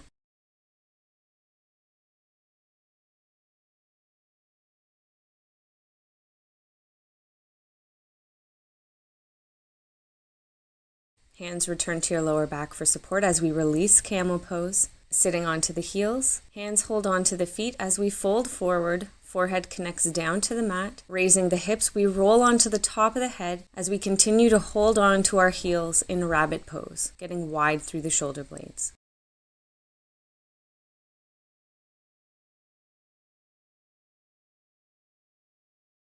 Lower the hips and reach the arms forward in child's pose.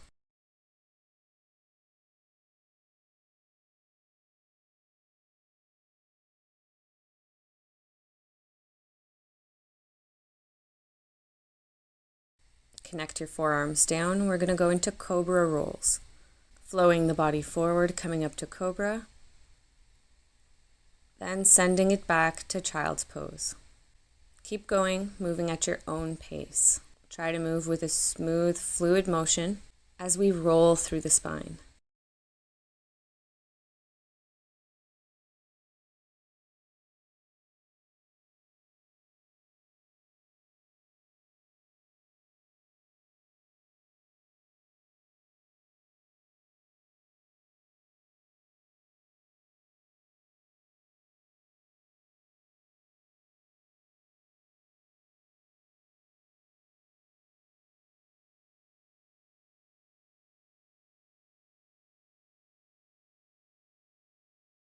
Last one.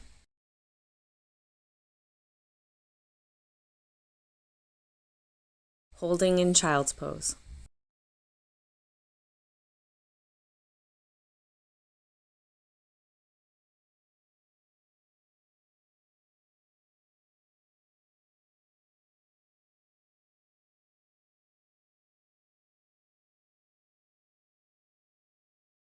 Coming up to a tabletop position, send your right arm out to the side, needle it under the body, coming to rest on the shoulder and side of the head. You can stay here or option to raise and extend the left leg, and even if you are able to extend the left arm up.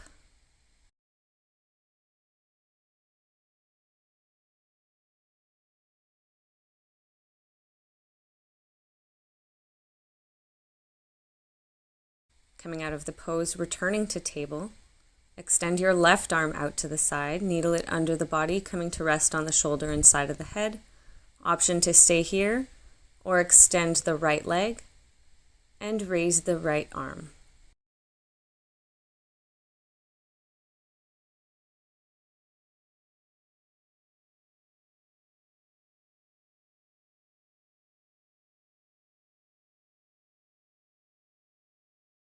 Release, pressing back to table. Reach the hands forward as you lower your chest to an extended puppy pose, keeping the hips elevated and stacked above the knees.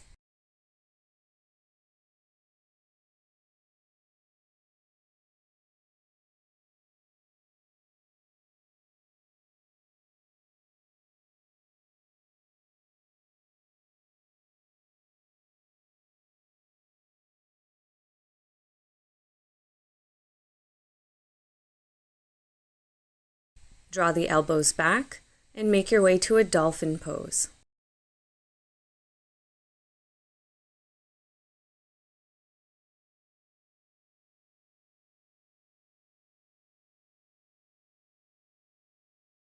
Press through the palms, straightening the arms to a down dog position.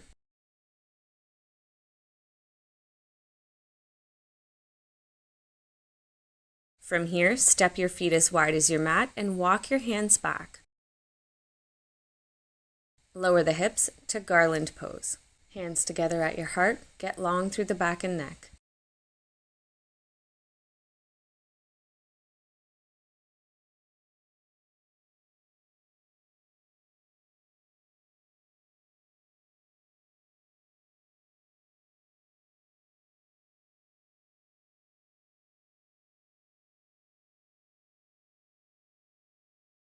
Option to stay here or to move into a crow pose.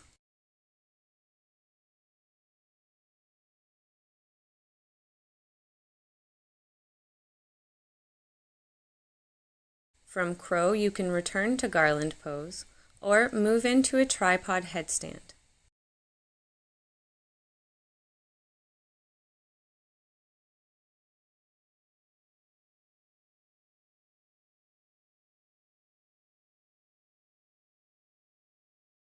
If you are not in garland pose, return there now.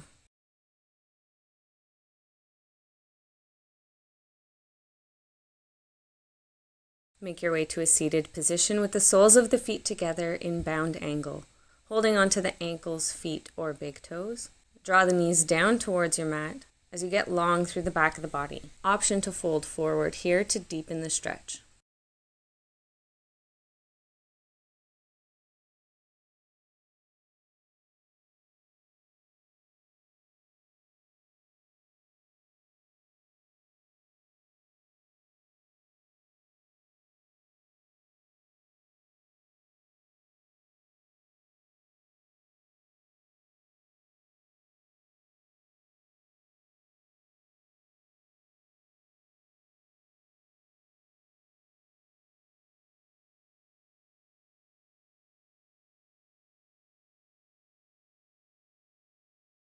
Releasing bound angle to a comfortable seated position.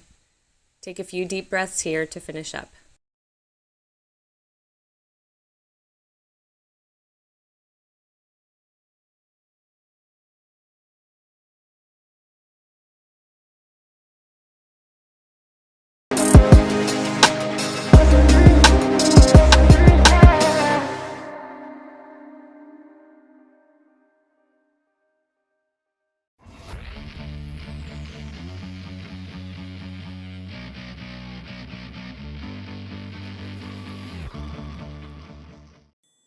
Namaste, beautiful yogis. Welcome to my channel.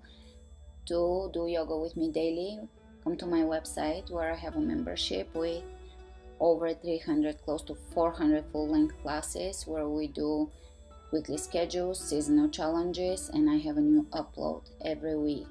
I would love to see you there.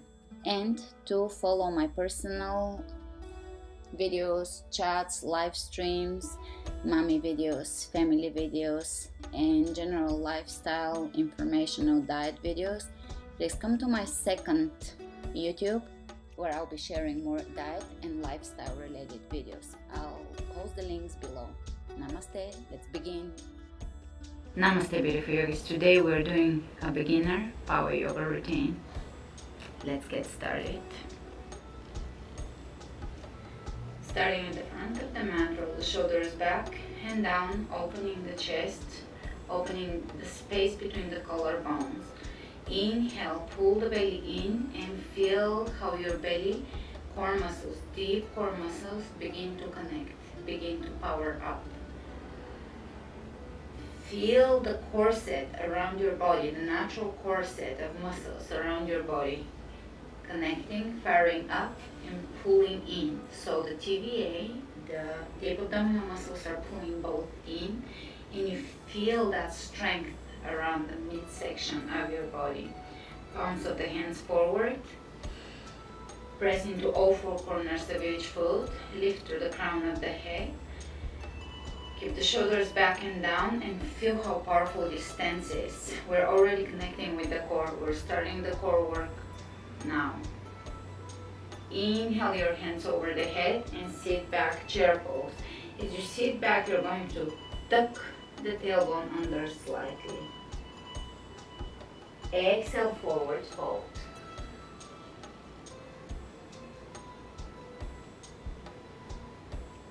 Hands on the shin bones. Inhale, look ahead of you. Pull the belly in, that's again abdominal work. Hands on the ground, step back, plank. Drawing the navel in, pressing the heels away from you.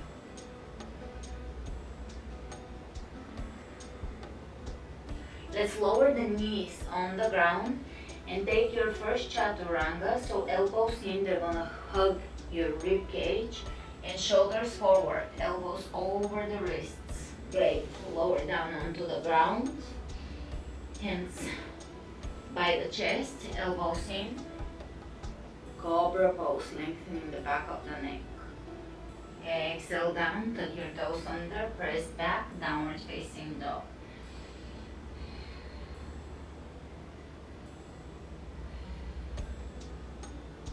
Let's look under the right shoulder and under the left, softening the face muscles. Softening the lips, softening the gaze. Inhale the right leg up.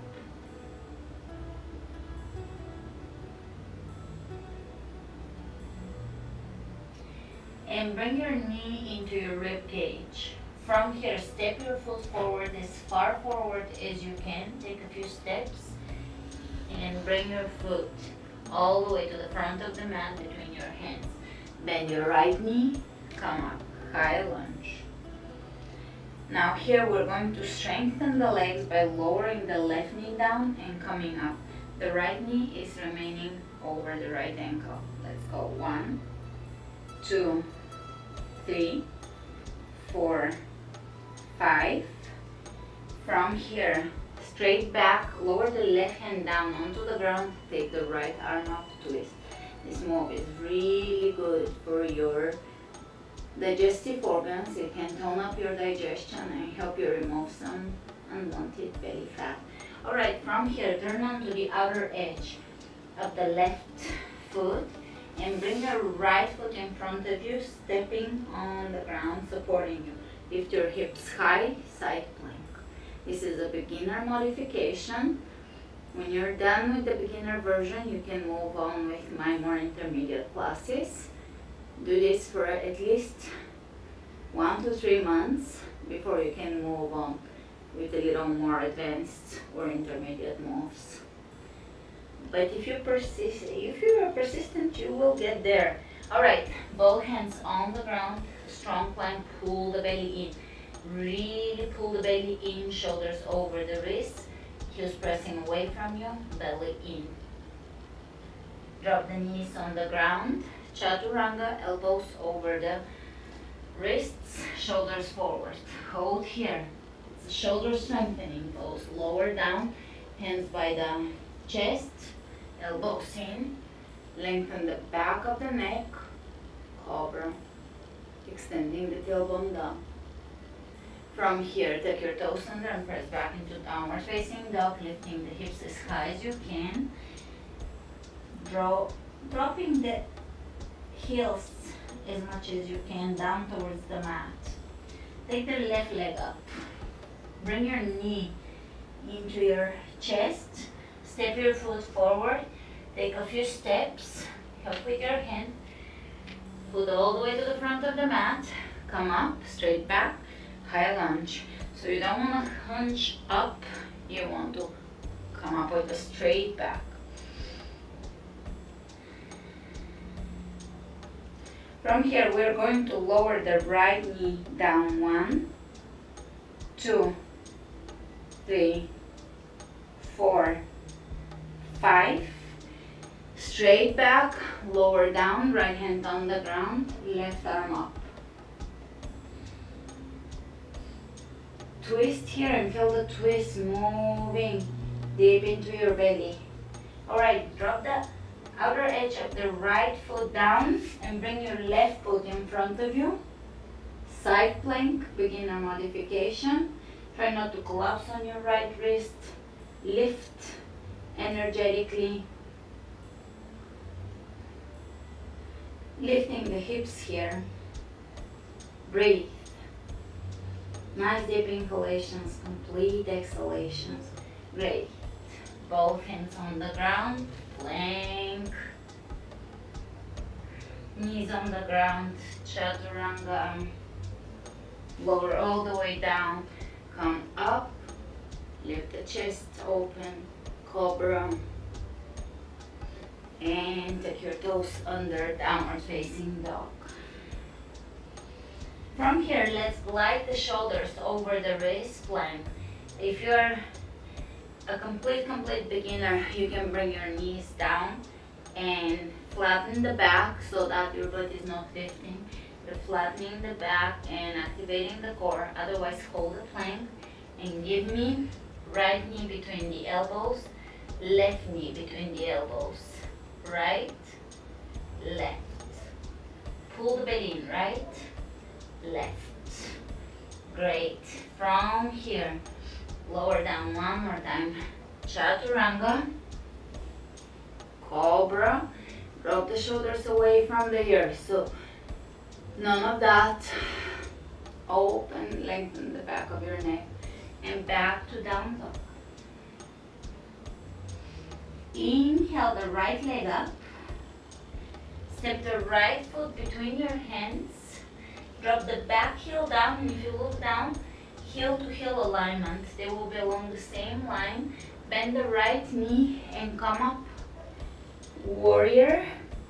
1. Hips facing forward, chest facing forward.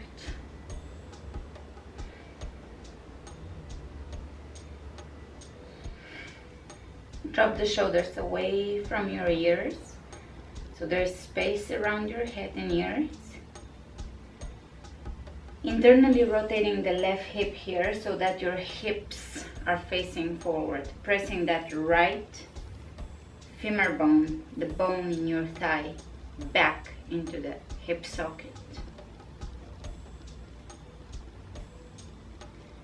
From here, bring your hands over the heart.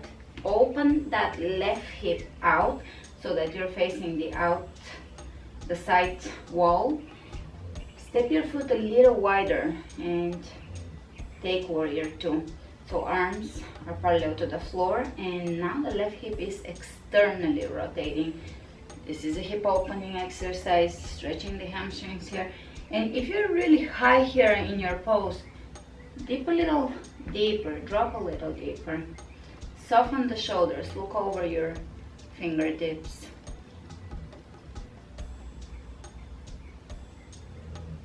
Alright, right elbow over the right leg, over the right knee, side angle, lengthening both sides of the torso. So we are not resting here, we're actually using the core muscles. This is all core moves to lengthen and elongate, and strengthen.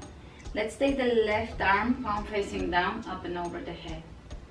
Beautiful. Both hands on the inside of the right foot, and drop the left knee down, tuck the tailbone under, stretching here, chest open, look at the horizon.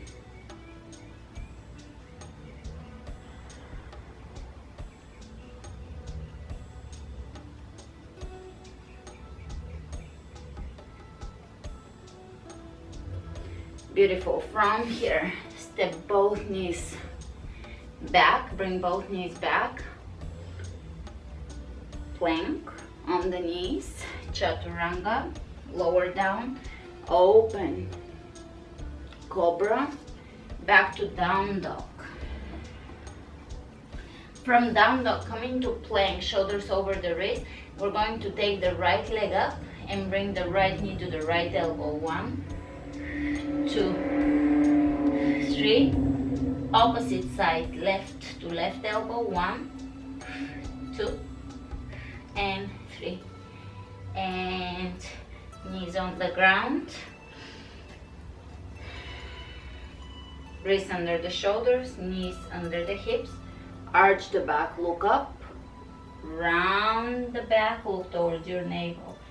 Arching, looking up. Rounding. Exhaling. Inhale, look up. Lengthen the back of the neck. Exhale. Great.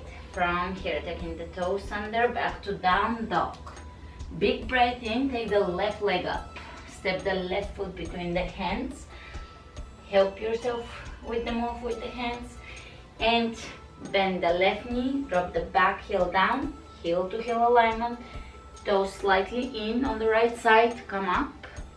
Warrior 1. Here we're working on internally rotating the right hip, activating the inner thigh, stretching the hamstring on the left side, chest open, drop the shoulder blades back into the back, so widen the back, open the chest, breathe,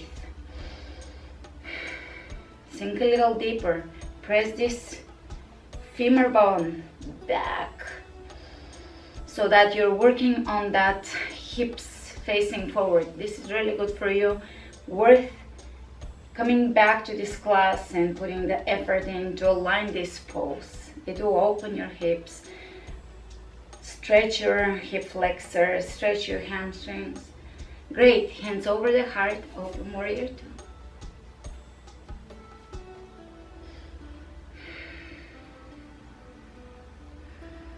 Sink a little deeper, externally rotating the right hip now.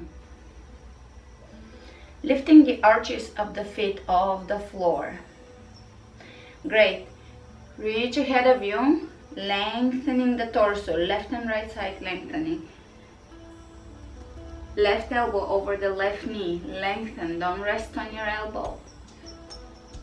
Open the right rib cages, open it up towards the ceiling, rotate it up. Reaching over the head, really feel that length. It's a very slimming for the waistline move. Great. From here, both hands on the ground, drop the back knee down and stretch here. You can adjust this pose by moving your right knee a little further away from you.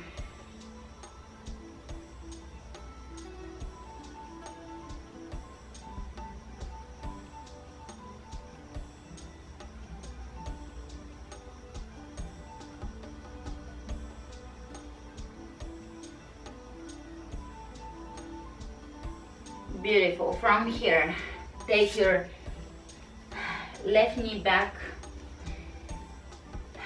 by your right and come onto all fours. We're going to take a plank one more time, flat on top, lower down chaturanga 1 and come up. Very good. That's your first beginner chaturanga. Shall we do 2 more? Spread your fingers open, wrists under the shoulders. Let's go. 2, come up strong, strong belly. 3. Beautiful. From here, sit on your heels. Bring your hands in front of you, arms extended.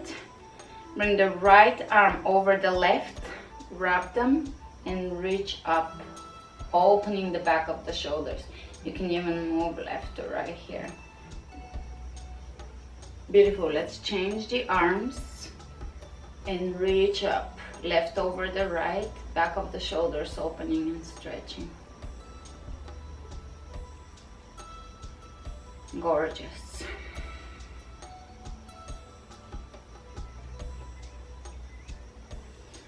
From here, open your heels by the hips and sit back. Now if you can't sit back here, you can sit on a few books or on a yoga block. If that's putting too much pressure on your knees, you can sit propped up or sit here and just feel the stretch here through your quadriceps.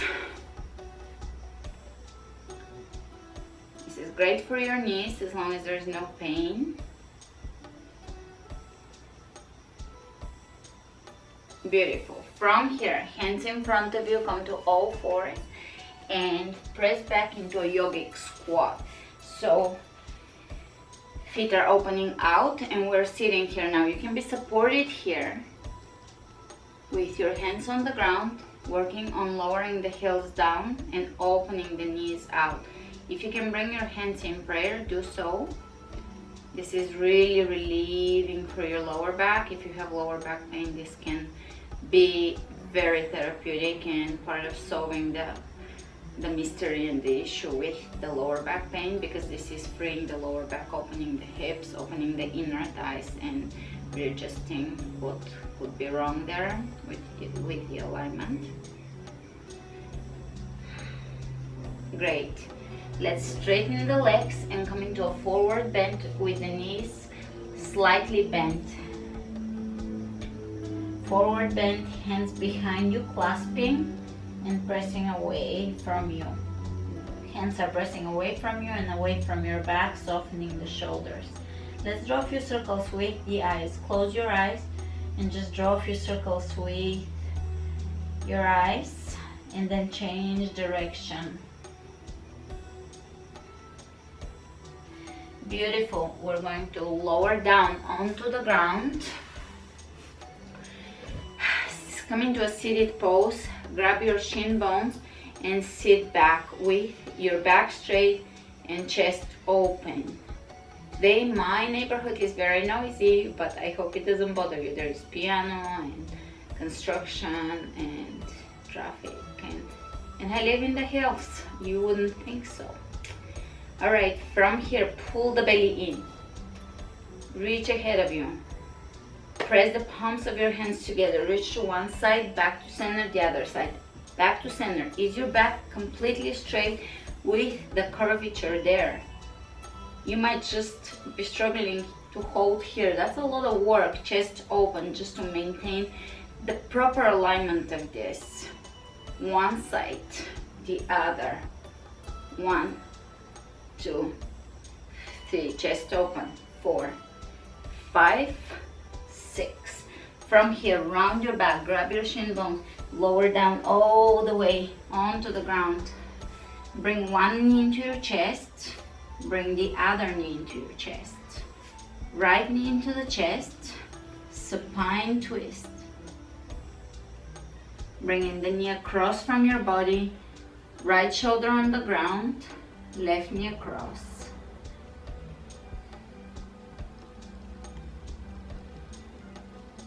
And coming out of this, opposite side, left shoulder down, bring it across. If you hear a crack, that's a good thing.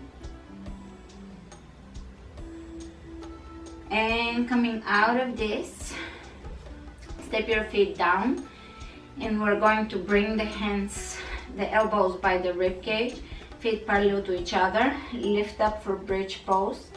That's a mini back bend, and it's also stimulating for the thyroid, so you can balance the thyroid if it's over or under active. Bringing the chest into the chin, and the mild compression of the throat can stimulate the thyroid. It's a very therapeutic pose. I use it quite often when I need it. You can lift your toes off the floor, knees are over the ankles. Beautiful. Roll onto your side, right side, extend the right arm in front of you, and we're going to bring the knees to the elbow, coming off the floor.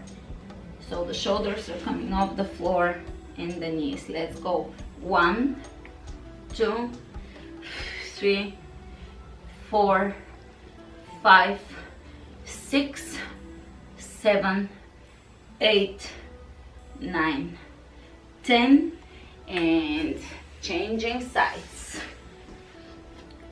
1, 2, 3, Really lift. 4, contract. 5, 6, 7, 8, 9, 10, hold, release, lay back down. Let's bring the right knee into the chest. Grab your right foot with your left hand and bring your foot in towards you, stretching the hip. Right hip is stretching here. Flex your right foot, press the knee away from you, foot towards you. Hold here for 3 breaths.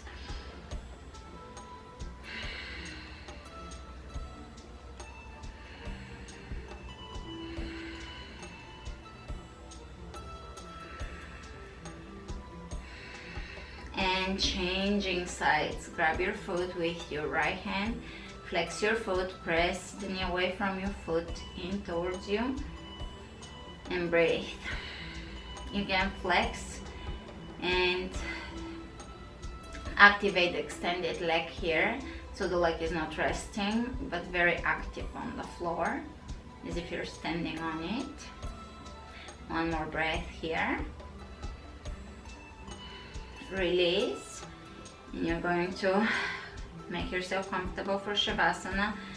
Let your feet drop to the sides, palms of the hands facing up and away from your body. Don't get all stiff here, just let your body really rest. It's a pose of complete relaxation. Soften the fingertips, feel your lips softening, temples softening, forehead softening, belly softening, knees softening. Letting go of the tension in the belly. If you have digestive issues, or if you tend to hold your tension somewhere in the belly, in the chest, in the throat, in the lips, in the eyes. Exhaling and softening those areas, relaxing. Being aware of your body and consciously bringing relaxation into the different areas of your body. The back of the shoulders are softening, the front of the shoulders, the thighs, the solar plexus area, the ankles. Stay here for a few moments, allowing yourself to be present, to let go of the rush, of the constant rushing and worrying and doing, and allow yourself to just be for a few moments with nothing that you need to do, nothing that you have to do, but just simply allowing yourself to be immersed in the present moment, to be calm, to be joyful, to be joyous, and to be grateful. So either stay here in silent, empty relaxation, or do a gratitude meditation, going through all the things you're grateful for that are in your life, from the smallest to the grand. Thanks for joining me today. Namaste.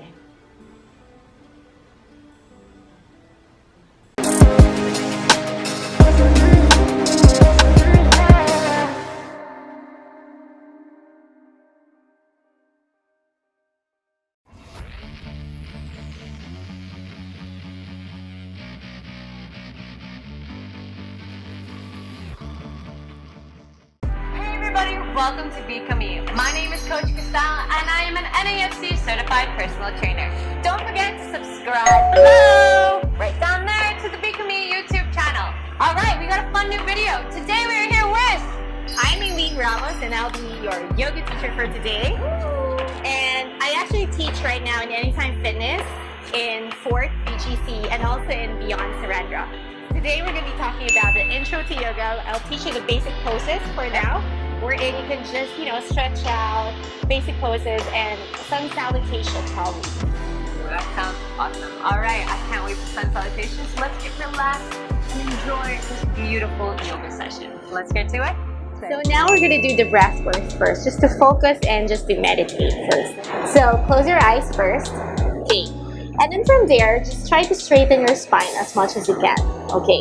Roll your shoulder up and then backwards. Good. And then from there, pull the ribs in.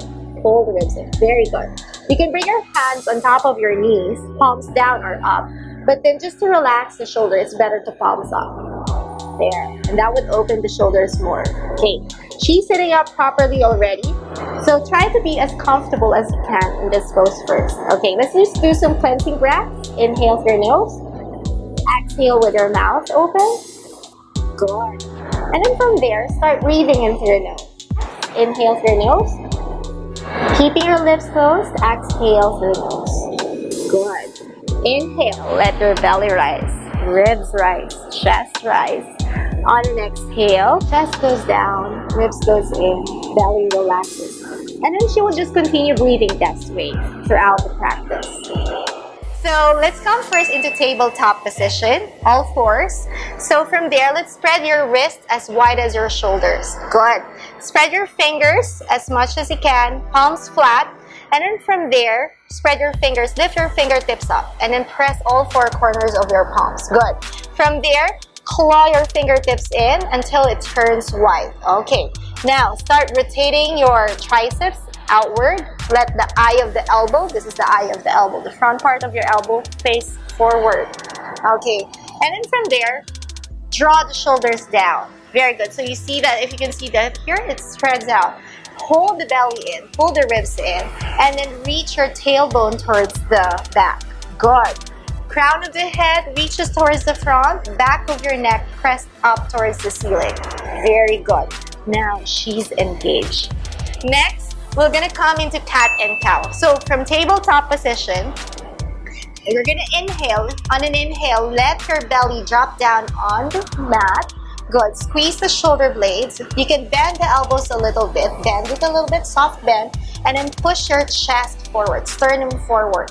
Good. On an exhale, you're going to chin to chest, round your spine, push it into cat, like an angry cat on a hollow leaf. Good. There's a little bit of contraction for your abs there as well. Let's do this about, let's say 5 times. Go ahead. Move it. With your breath, inhale, that's cow. On an exhale, back to cat. Chin to chest, round your spine, belly in. Thank you so much. This was the end of our intro to yoga sequence. Thank you too for having me, Crystal. I feel so rejuvenated, so relaxed. I feel like there's a newfound confidence in me after this practice. And then I hope to see you on the mat so you can improve your flexibility. Yes, gonna get that. I want to say thank you to my sponsor today, Buffet Philippines, for amazing workout clothes. Follow me on my Instagram, Eileen Y. Ramos, for any news that I'll be cooking up for you soon. Don't forget, there's a subscribe button below for the Become Me channel. So subscribe. Also follow myself on Instagram, Miss Crystal. And that is the end of our yoga. Namaste. Namaste, guys.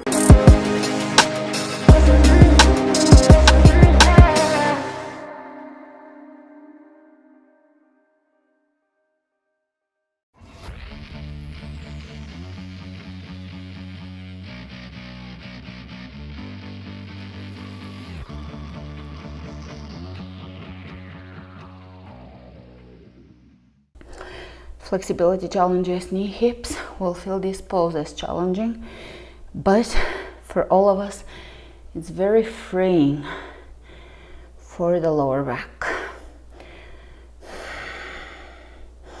All right, flow, forward fold, step it back, plank, chaturanga, upward dog, downward dog. Inhale the right leg up, step it through, warrior 2. Reverse the warrior. You can wrap the back, arm back and around, reach, side angle.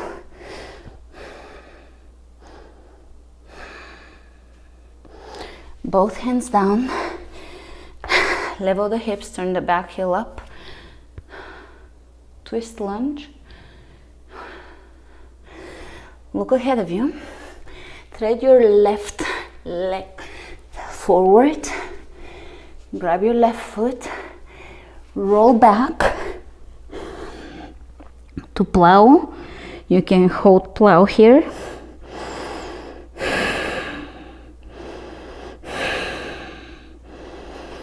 And step it back, and forward fold, plank, chaturanga, upward dog, downward dog. Take the left leg up, step it through, warrior two.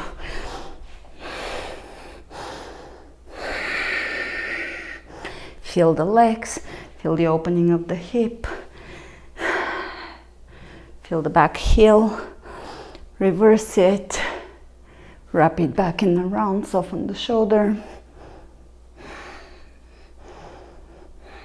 Side angle. You can be over the knee, on the floor. Really lengthen the top side of the body. Both hands down, turn the back heel up, twist.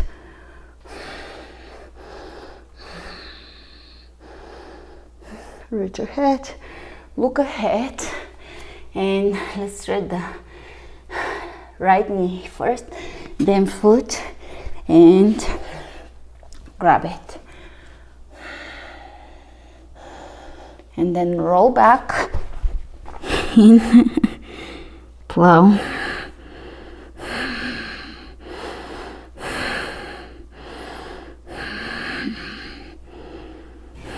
Holding plow for a moment is one of the, again, key poses in yoga. And roll it out. Step it down, yogic squat. Yay. Forward fold. Plank. Chaturanga. Upward dog, hold it. Down dog. Take the right leg up, open it. Walk your hands towards the back, towards the left leg. Keep opening the leg here.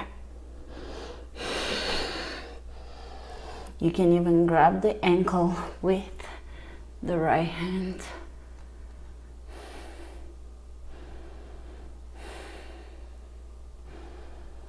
Great. Walk your hands to the front. Keep opening that leg.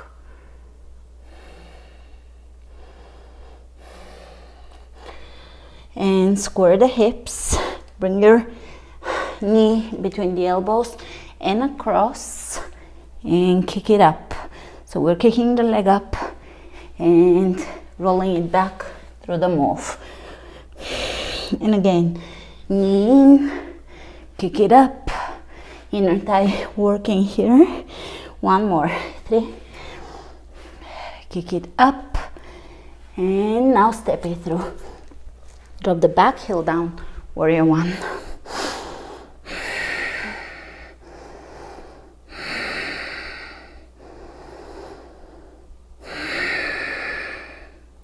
Powerful Ujjayi breath. Let's revisit our Parivrtta, Ardha Chandrasana. Revolving half moon, dropping the left hand in front of the right foot. Bring that back heel up, lengthen. And let's go into revolving triangle pose. Drop the back heel down and spin it here. Pressing the back heel, the back hip back. So we're finding that length. Great. Forward fold and vinyasa. We're gonna repeat it. So have a mental image of where we're going, or stay in the now and just move. Take the left leg up. Walk your hands back. Keep opening, and you can bring the left hand to the left ankle. Open. Release. Walk your hands to the front, square the hips, bring the knee between the elbows and kick it high and back, and knee in, kick it high and back. And one more time. Okay, get high. This time we're gonna step it through. Drop the back heel down. Warrior. 1.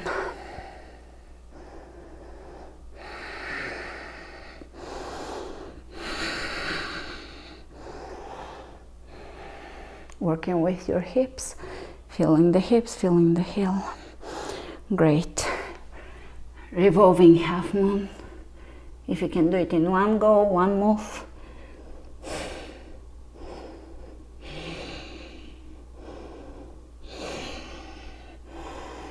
Revolving triangle.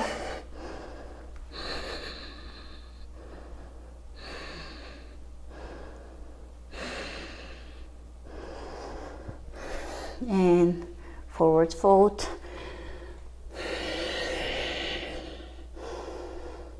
Plank.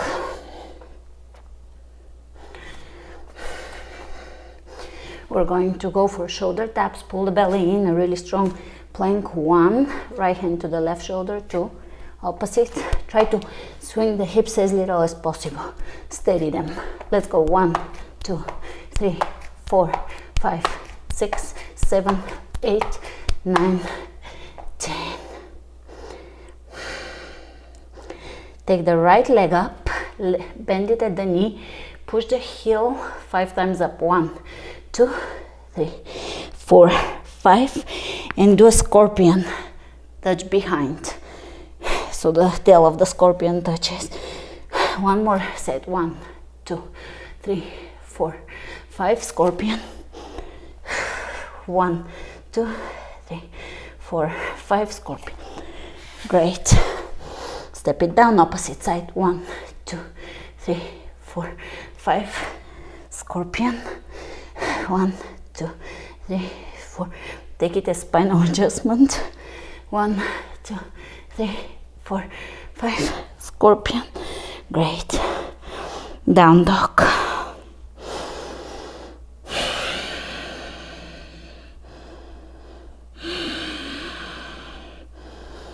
Inhale the right leg up. Step it through, high lunge.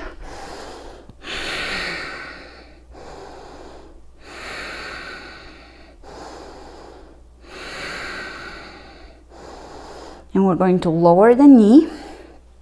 Bring your hands forward. Twist. Lower the knee. Twist. Lower the knee. 3, 4, 5. One more twist. And vinyasa. Take the left leg up. Step it through, high lunge. With control. Feel the lowering in each and every muscle. Twist.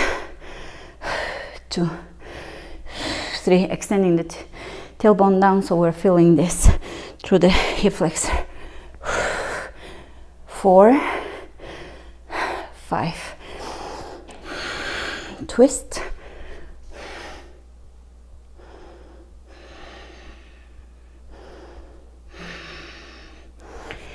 Lower the hands at the front of the mat. Step your feet at the front. Roll back into plow. And come into a squat. Pose in the part of the squat where your glutes fire up. So 1, 2, 3 poses. Open out in a squat. Hop.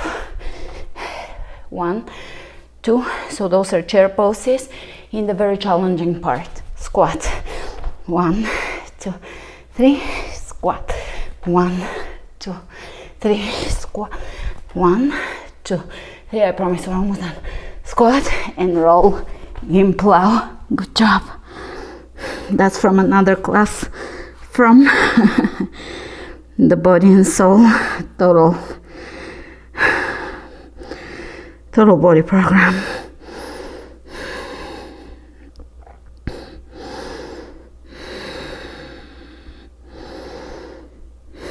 Shoulder stand.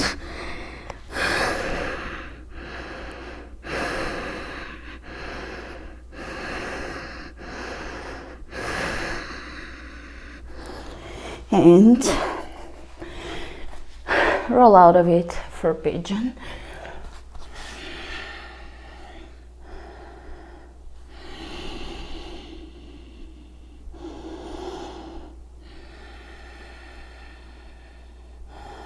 Pigeon on the right side, or if you chose the other side, that's fine. We'll do both.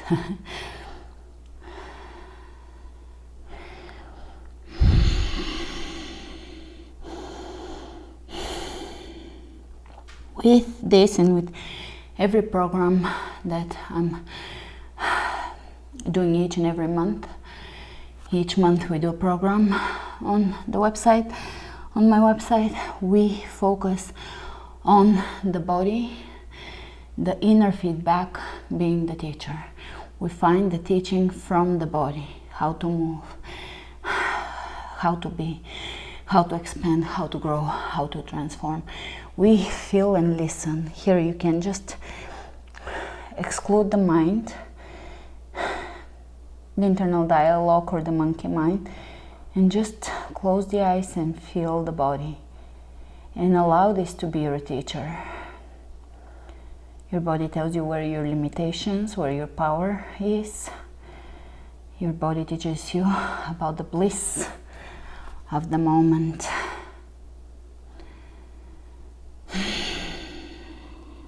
And with the breath, through the breath, we connect to the soul. So the breath connects the body to the soul.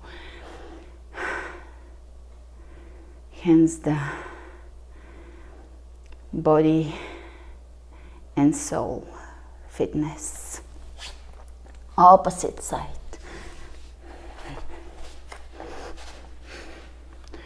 Level the hips, lengthen the spine. Feel the hip, feel the body. Breathe, and with the richness of your own breath, feel the teachings of your own body, your body connected to your soul, the lessons transmuting into your heart, into your consciousness.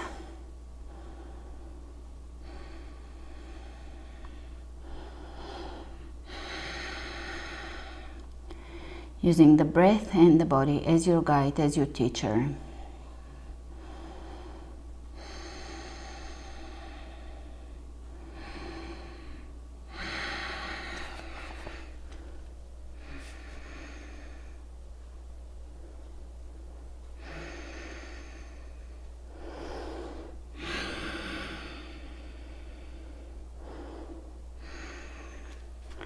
And coming out of this, soles of the feet together, open the knees out,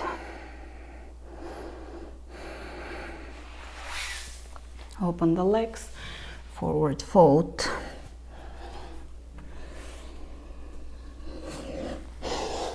and you can do a few circular spinal moves.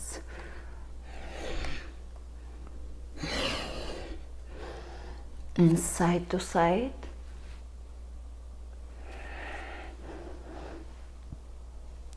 A few more.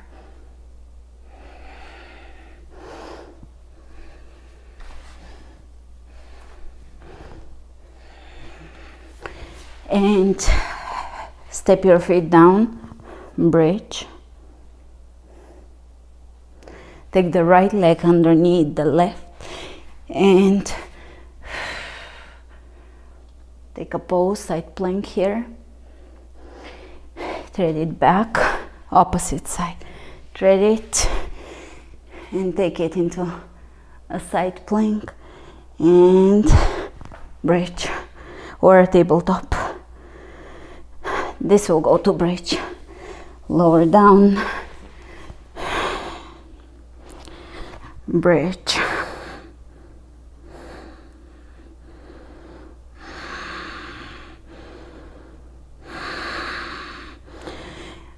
Release. Let's bring the left leg over the chest, right leg. A couple more of those. either lay down for Shavasana or sit up for final relaxation, meditation, mindfulness, stillness. If you're sitting, you can bring your index finger to your thumb, otherwise lay comfortably and just stay here in the awareness of your own being, in the pure consciousness of your inner deep world, feeling the expansion of each and every cell in your body, the opening of the awareness, the consciousness, the chakras, the energy of the body. And without being attached to this moment lasting forever, but just experiencing it for a brief moment and then flowing into the next moment. Stay here for as long as you need to. I'll see you tomorrow with another total body and soul fitness class on my website, or I'll see you next week here on YouTube. And have a beautiful rest of the day. Sending you all my love. Namaste. Remember to flow with strength and ease.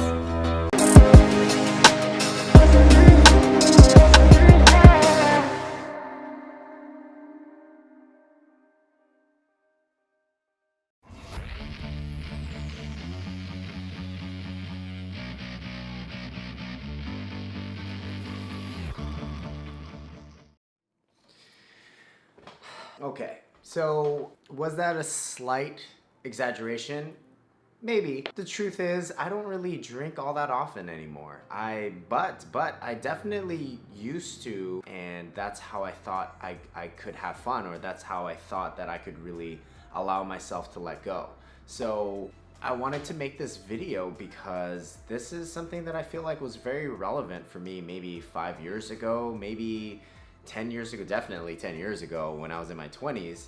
But, and I think it's something that we can all relate to, or, you know, most of us can relate to. So what exercises can you do if you don't feel the greatest? Or it doesn't even have to be a hangover. You could just be feeling a little ill, or a lot of times what actually does happen to me, because I do enjoy my food, is sometimes there's certain things that I eat that's just kind of dirty and greasy, and the next day I feel puffy and my joints hurt. And I do want to practice, but it looks a little different from how it normally does. So here are some of my exercises that I like to do when I'm just not feeling the best, whether it's a hangover, or maybe I went too hard on some pizza, or maybe some fried food, went too hard on some dessert. There have been moments where I have been known to go after a pint pretty hard. Some cookies, I really like my cookies. The funny thing is too, I'm actually not really a dessert person. I would much rather eat like a burrito or something. But anyway, these are the exercises that I like to do when I'm not feeling the greatest. So let's check it out.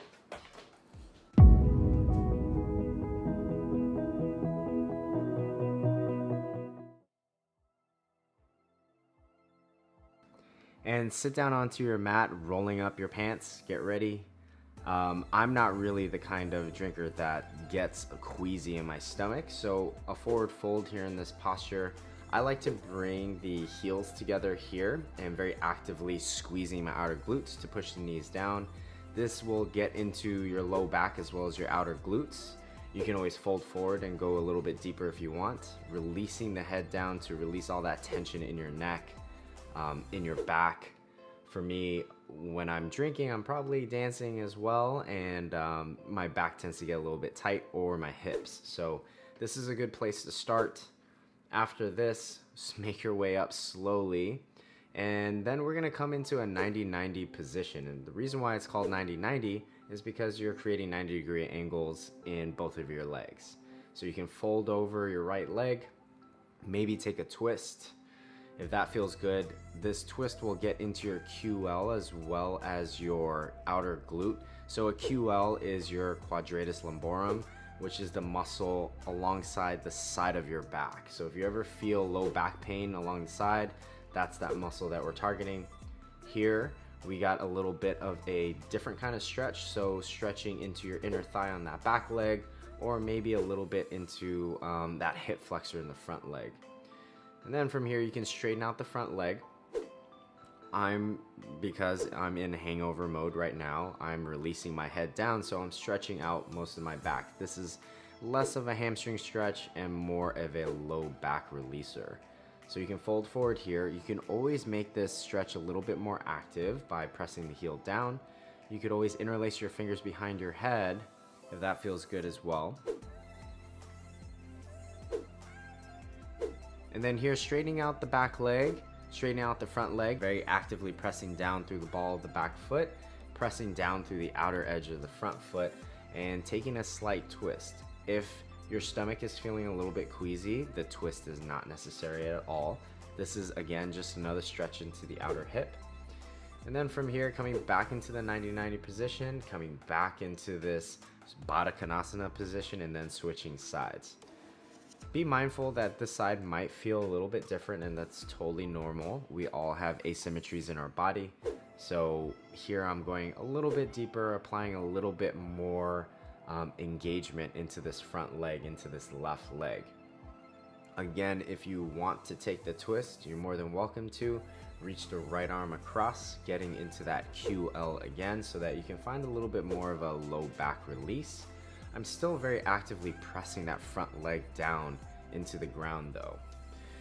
Coming back up, we're gonna take our little twist, getting into the back leg a little bit, just feeling out our hips, see what feels different, and then straightening out the front leg. And here, again, this side might be a little bit different. I'm a little bit tighter in my hamstring on my left side. I'm a little bit tighter in my low back on my left side as well, so I'm staying lifted. This is just about respecting your body and where your body is for that day. After this, straightening out the back leg, rolling to the outside edge of the foot on that front leg, and finding a twist. This hip is a little bit tighter, so I'm not on the ball of my back foot, which is totally fine. Essentially, you're going for the same sensation or a slightly deeper sensation on your tighter side, but you're still respecting your limits of where they are today. Coming back into this 90-90 position to come back into a straddle position from this point. If you have tighter hamstrings, if your low back is rounding out, you can always keep your knees bent, and then you can always straighten out the legs if you're a little bit more open in your adductors, your inner thighs, and your hamstrings. Here I'm folding forward, just trying to lengthen out my low back, very actively pressing the heels down. And then we're gonna take a little bit of a twist. So with your forearm down, you can reach up and over. You don't have to go too deep into the twist, especially if you're feeling a little queasy. Again, this twist is optional, but you do want to try to draw the belly in, maybe look underneath the opposite armpit to find more of a release down your erector spinae, which is your spine muscles. And then of course, since there's two sides, you have to do the other side. Reaching up and over. And taking a slight twist on this side. For me, this side is a little bit more open, so I'm finding a deeper twist.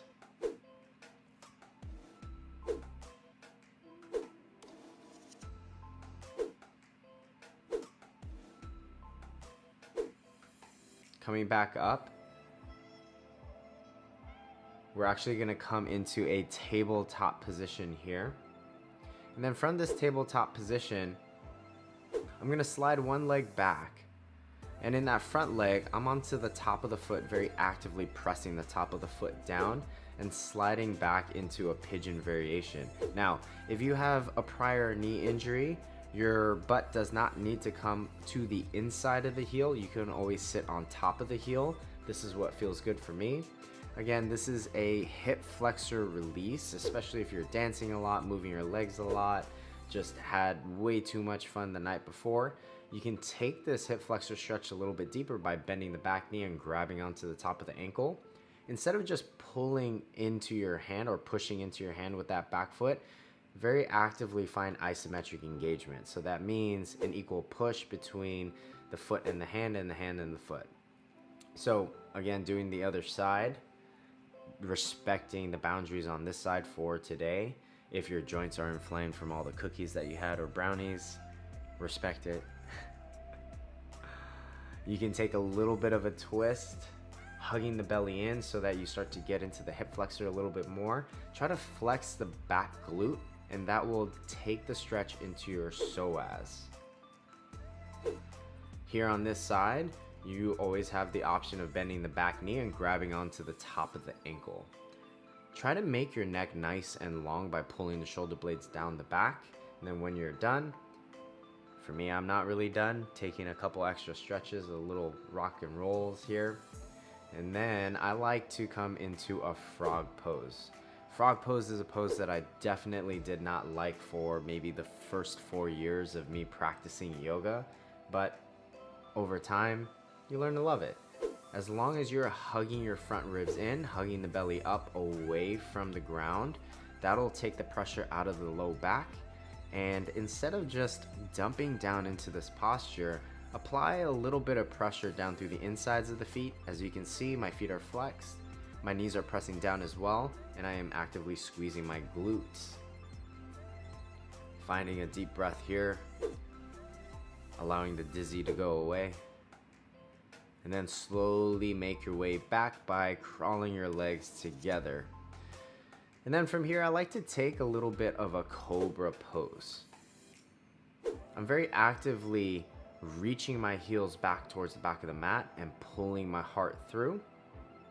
And then after that, sitting back into a child's pose. Child's pose, fetal pose, anytime you feel queasy in the stomach or not that well, we always go back to that child's pose, so that's always available to you.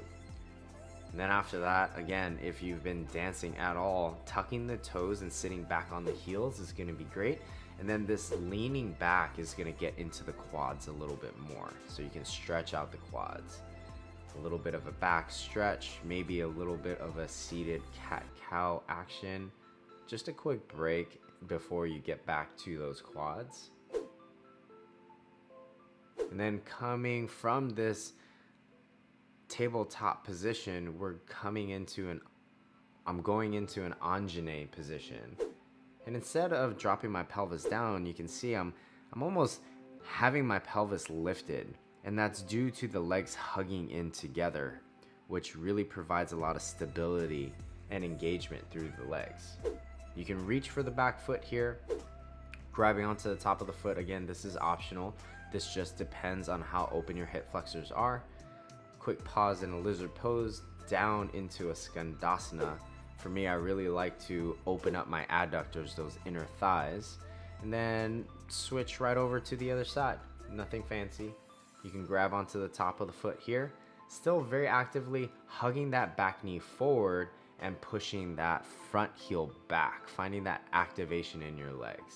Back into the lizard pose, and then slowly making your way into your Skandasana, respecting the inner thigh or the hip flexor on this side if it's a little bit tighter.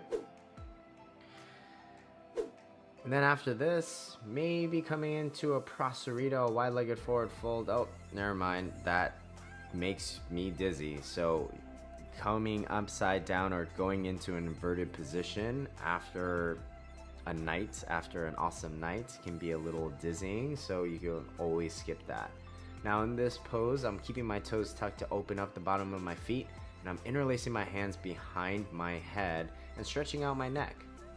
This always feels good, especially when we don't feel all that well. We tend to tense up right around our upper traps, our shoulders. Our shoulders tend to go up to our ears, so that'll be a good release.